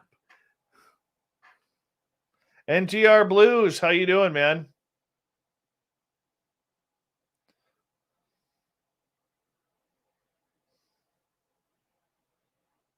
Don't know when we're gonna have Richard Dolan back on.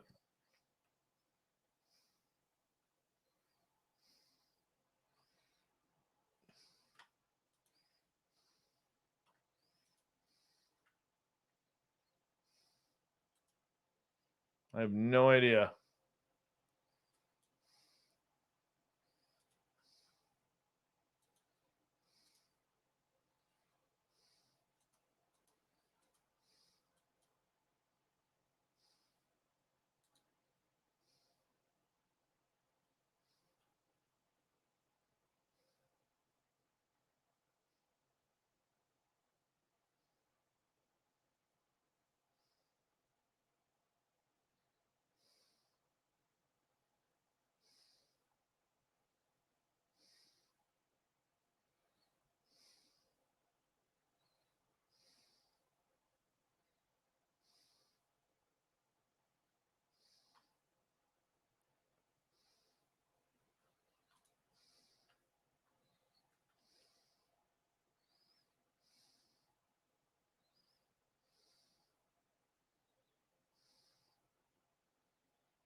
Good night, Luscious Jules. Yeah, I got to try and get a hold of Michael Schratt, see if he'll come back on. If he doesn't, I'll get Jim to put some pressure on him.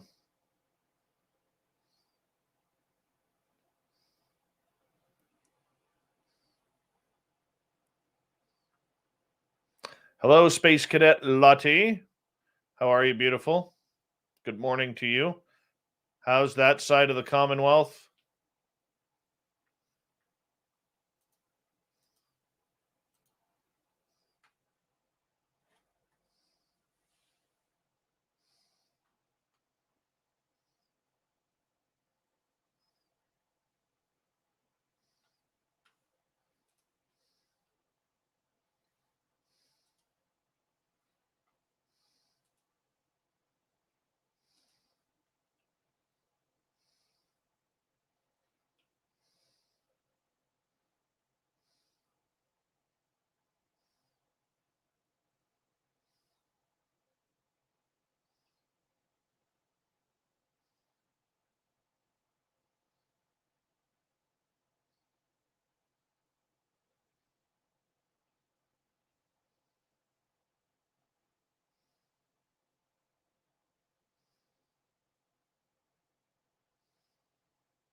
I'm vengeful to moths because they can't control themselves. And when you get into my face and you get into my work area, that's where I get pissed off. Gotta go. You gotta go. Hi, Grandmaster. Have I ever been hypnotically regressed and had your experience brought back in detail? No.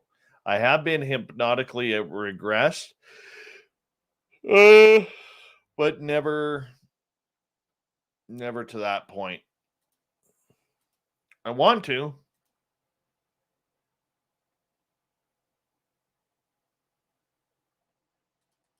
Maybe one day. I got the lady to do it. I think she wants to do it.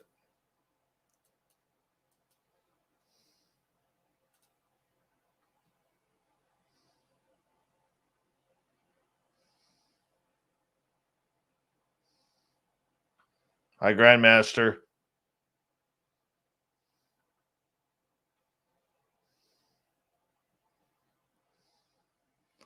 No, I think looking at the schedule here, I think I'm going to take a break from some of the bigger names in ufology here soon.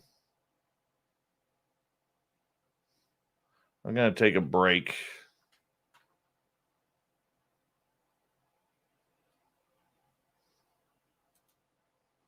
We'll bring on UFO people, but maybe not the big names for a while.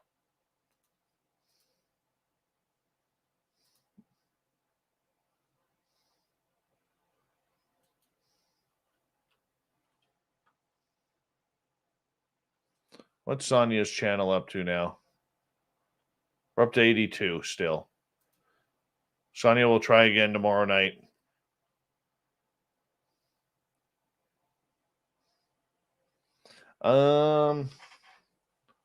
Recommendations for documentaries. No, you know what I like doing, Raven as Ryan? I'm not a documentary fan, and I'll tell you why. It's always usually the same people with the same message in every documentary. And I'm tired of it. What I like to do is I like to watch conference presentations. I watch a lot of Michael Schratt. I've watched Richard Dolan. That's what I would suggest you do, is watch presentations. It's way more fun, dude. And Michael Schratt is incredible. He really is. The problem that you have with most documentaries out there is they are created by people who know sweet nothing about these fields. So what they do is they pick the same names with the same stories and they go from there.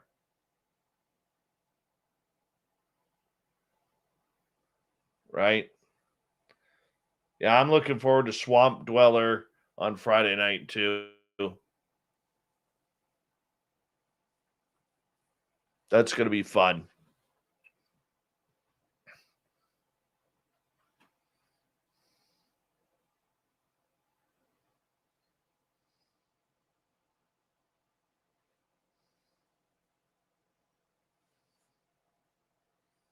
Yeah, I think we're gonna start doing a little bit more story time, get more experiencers on the show.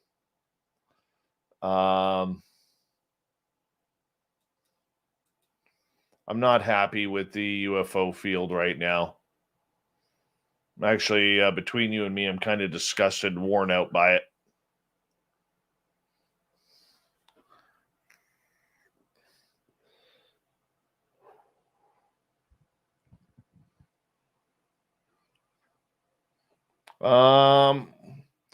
We've already done one flat earther this year. We'll do one later on in the year. Usually do 2 a year, and that's about as much bitching as I can hear from people.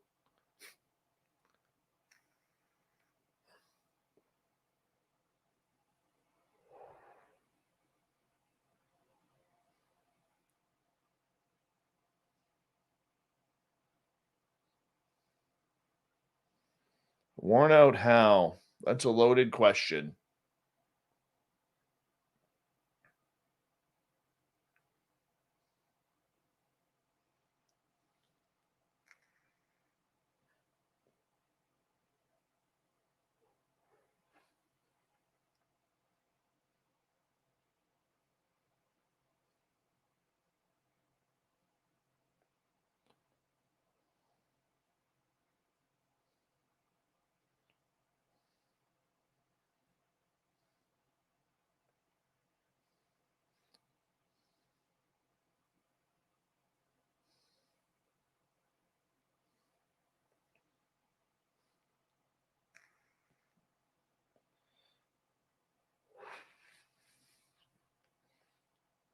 I'm still debating whether I should answer that or not.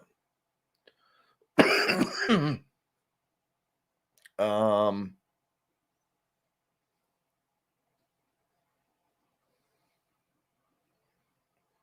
night, Chad Smith.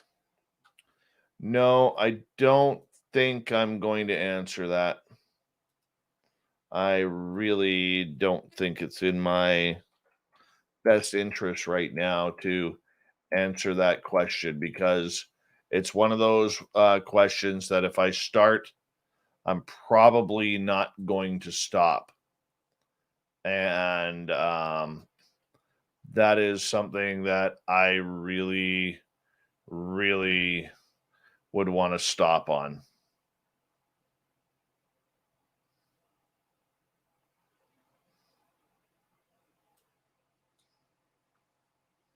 And I don't think I could. Oh, there's a lot of people who would enjoy hearing my answer. Okay. But if you're in my position, it's not a good thing.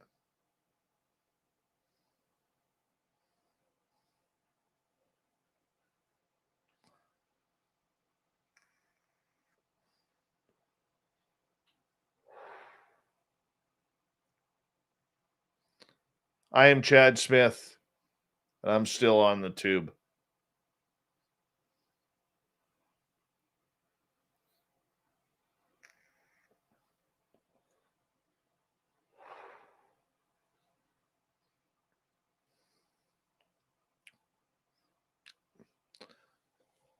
I will tell you why I will not answer that question.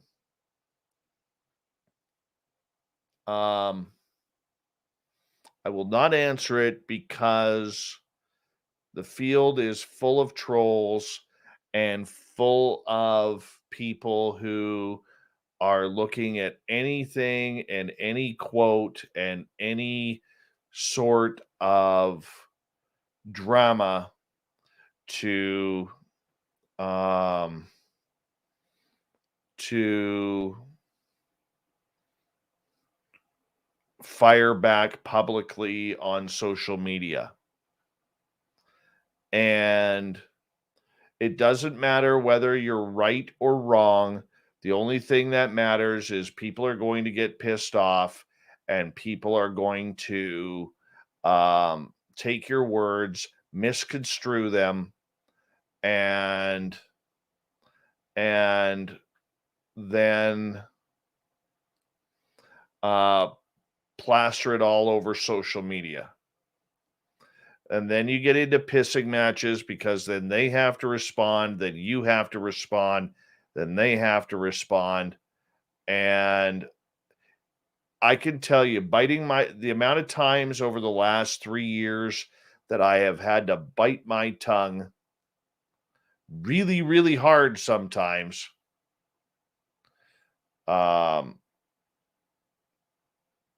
It's difficult. It's difficult. So I just sit here, I shut up, I have a few people I can talk to, and then I vent.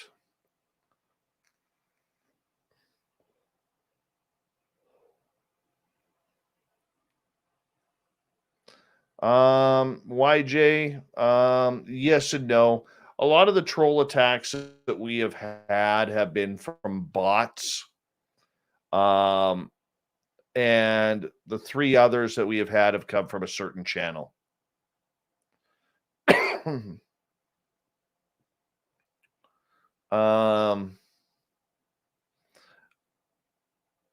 I'm not going to go there, Grandmaster, but there's a couple people.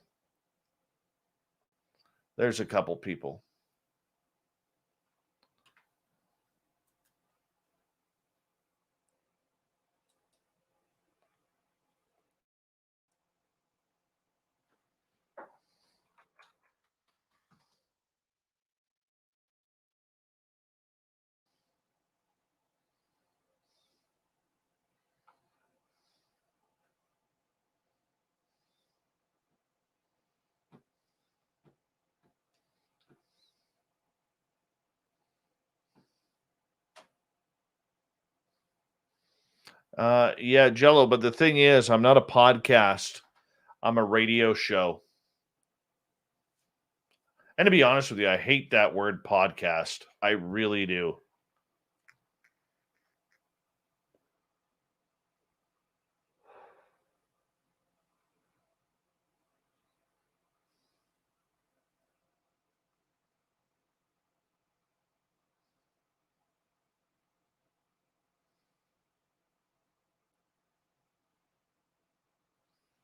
No. PRM, if it's the J I'm thinking of, the answer is no. Not at all.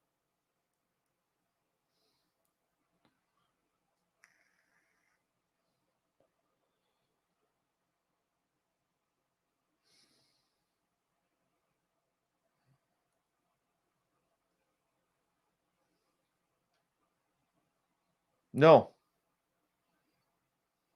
Not him at all. Zero issue with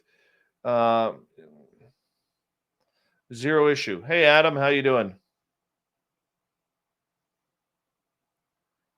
Yeah, no, I have zero issue with Jimmy. No issues whatsoever. I think everybody's allowed their opinion, and I think he works really, really hard, and he's been very successful, and good on him for that. And all the power to him. I've never talked to the dude. We've texted a couple of times, and it's only been recently.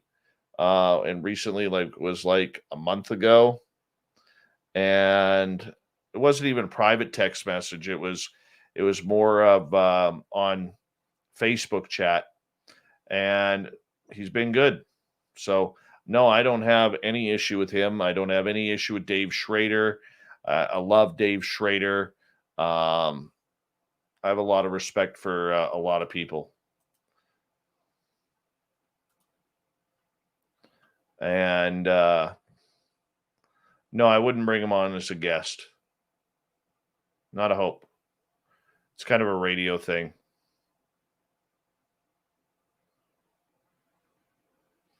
Yeah.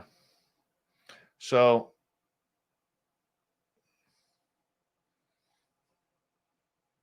yeah. It's the way it is.